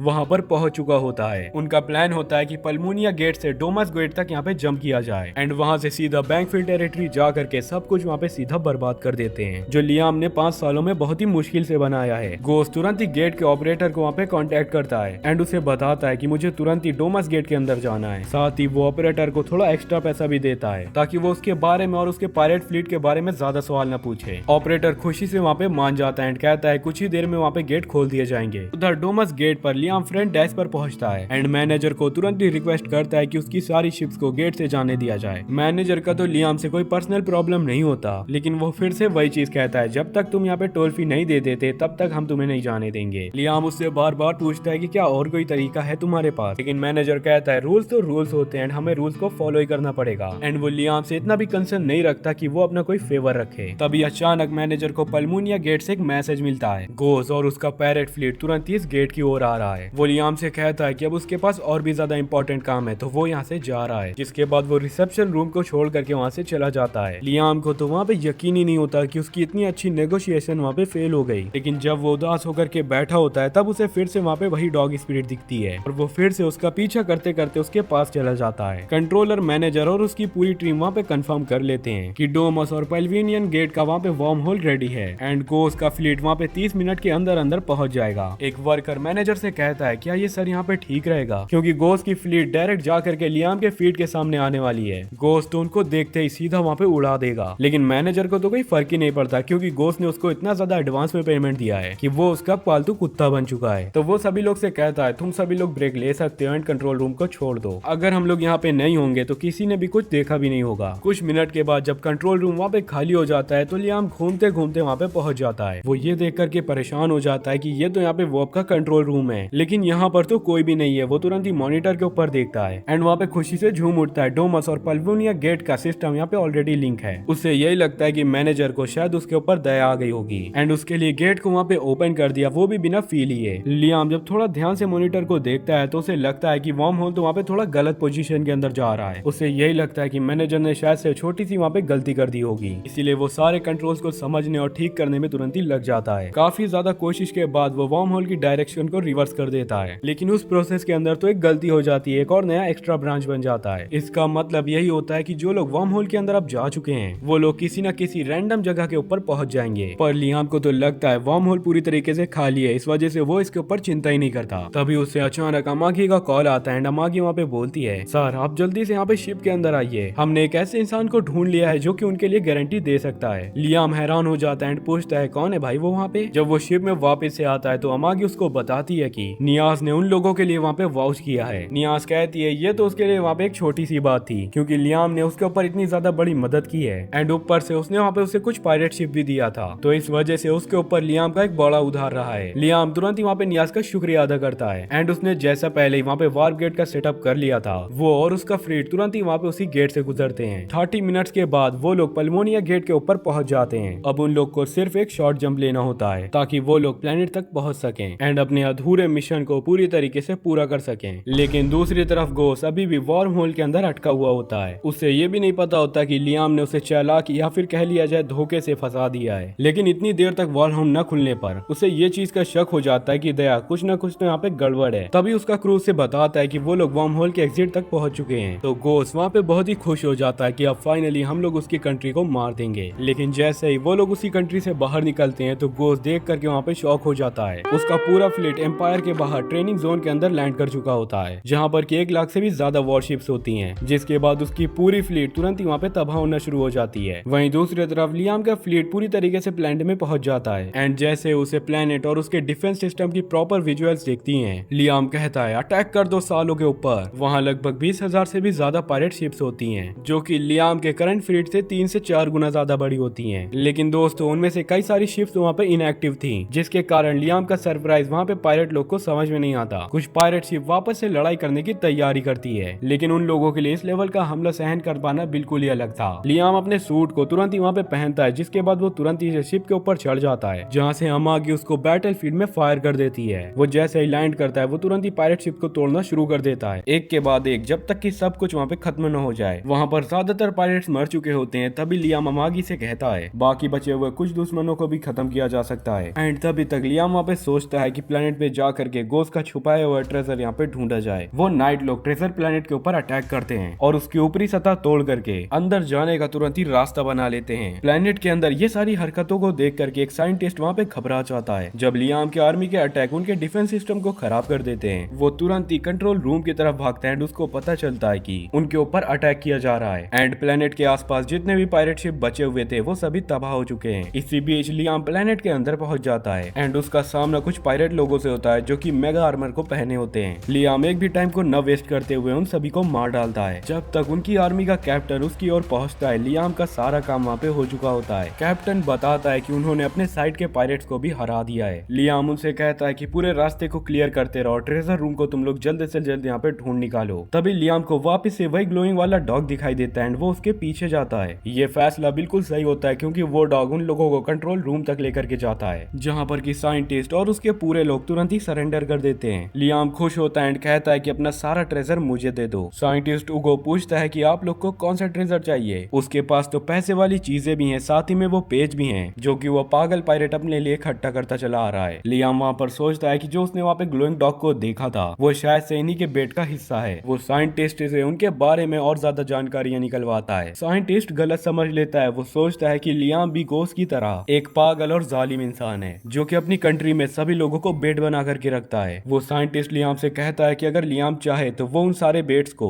वहाँ पर ओबीडियंट डॉग के अंदर बदल देगा। लियाम उसकी एक भी बात को समझ नहीं पाता तो साइंटिस्ट उसको तुरंत ही उसी लैब के अंदर ले जाता है जहाँ पर कि वो कुछ अपने एक्सपेरिमेंट के सब्जेक्ट दिखाता है। कुछ लड़कियां अब जो मॉन्स्टर बन चुकी हैं। एक सोल्जर इतनी ज्यादा हैवानियत को देख करके वहाँ पर उल्टी कर देता है। कैप्टन तो उसे डांटते हुए कह रहा होता है कि तू इतने में यहाँ पे उल्टी करने लग गया। लियाम तुरंत ही आगे बढ़ जाता है और उसकी नजर एक खास टेस्ट सब्जेक्ट के ऊपर जाती है। साइंटिस्ट कहता है कि तुम्हारी नजर सच में बहुत ही अनमोल चीज के ऊपर गई है क्योंकि ये कैप्टन गोस्ट का सबसे ज्यादा फेवरेट बेट है। वो लड़की के बारे में बहुत ही बकबक करता रहता है, लेकिन लियाम को तो उसी लड़की को देख करके बहुत ही घिन आती है। उसको अपना वही वाला पास्ट याद आ जाता है कि जब उसको भी वहाँ पे इंसान की तरह नहीं बल्कि एक भद्दे से जानवर की तरह ट्रीट किया जाता था। वो उस बात को सहन नहीं कर पाता, जिसके बाद वो साइंटिस्ट को बीच ही में वहाँ पे गोली मार देता है। जिसके बाद तो लियाम उसी लैब के इधर उधर देखने लगता है। उतने में एक ऑक्टोपस जैसी लड़की जिसके हाथों में आंखें लगी होती हैं, उसकी आवाज हमारे हीरो को सुनाई देती है। वो कह रही होती है तुम कौन हो। हीरो कहता है मैं लियाम हूँ, मैंने इस प्लेनेट के ऊपर कब्जा कर लिया है और तो और तुम्हारे बॉस को भी यहाँ पे मार दिया है। ये सुनकर के लड़की तो वहाँ पे इमोशनल हो जाती है। उससे लगता है कि उसका दर्द अब वहाँ पे खत्म होने वाला है। वो लियाम से रिक्वेस्ट करती है कि प्लीज तुम सारी लड़कियों का दर्द वहाँ पे खत्म कर दो क्योंकि अब वो दोबारा कभी भी इंसान की तरह नहीं जी पाएंगी। लियाम स्ट्रांगली कहता है मैं सभी लोग को यहाँ पे बचाऊंगा, लेकिन बदले में तुम लोग को मेरी मदद करनी पड़ेगी। जिसके बाद लियाम चला जाता है एंड सभी लोग को ऑर्डर देता है कि जल्द से जल्द यहाँ पे डॉक्टर को बुलाओ एंड जितनी भी लड़कियां यहाँ पर बंदी बनाई गई है सभी लोगों को मेरी शिप के पास लेकर के आओ ताकि उन बिचारियों का इलाज हो सके। वो लड़की तो लियाम से रो रो करके कहती है, वो कह रही होती है प्लीज मुझे मत बचाओ, मुझे पता है मेरा कोई भी इलाज नहीं है। कैप्टन को उन बिचारियों के ऊपर दया आ रही होती है, लेकिन वो तो लियाम का सीधा ऑर्डर नहीं टाल सकता था। वो लियाम को समझाने की यही कोशिश करता है कि इन लड़कियों का इलाज यहाँ पे आसान नहीं होगा क्योंकि उनका तो शरीर यहाँ पे खराब हो गया है, जिसके कारण हमें दोबारा से बनाना पड़ेगा, जिसके लिए हमें एक रेयर एलिक्सर और उसके साथ साथ बहुत सारे एक्सपर्ट डॉक्टर चाहिए। कैप्टन कह रहा होता है कि इन सभी लड़कियों को बचाना हमारे लिए बहुत ही महंगा पड़ने वाला है एंड ये सभी चीजें करना हमारे लिए वर्थ नहीं होंगी सर, हम लोग इन्हें मार देते हैं। नहीं, लेकिन लियाम वहाँ पे कहता है मेरा मूड यहाँ पे अच्छा है इसलिए आज कोई भी यहाँ पे नहीं मारा जाएगा और कभी कभी अच्छे काम करने में हमारा पैसा यहाँ पे वेस्ट नहीं होता। उतने में अमागी का फोन आता है एंड वो कहती है कि हमें असली ट्रेजर मिल चुका है सर। अब लियाम तो इस चीज को सुन करके खुश हो जाता है क्योंकि अब उसके पास उन लड़कियों का इलाज कराने का पैसा आ चुका है। इसी बीच जो लड़की वहाँ पे रो रही थी, आप में से काफी सारे लोग इसे जान चुके होंगे। ये हमें पिछले पार्ट में दिखाई गई हुई क्रिस्टियाना है। वो बेचारी अभी भी अपने दुख को याद करके वहाँ पे रो रही होती है। वो पहले होली किंगडम की प्रिंसेस नाइट थी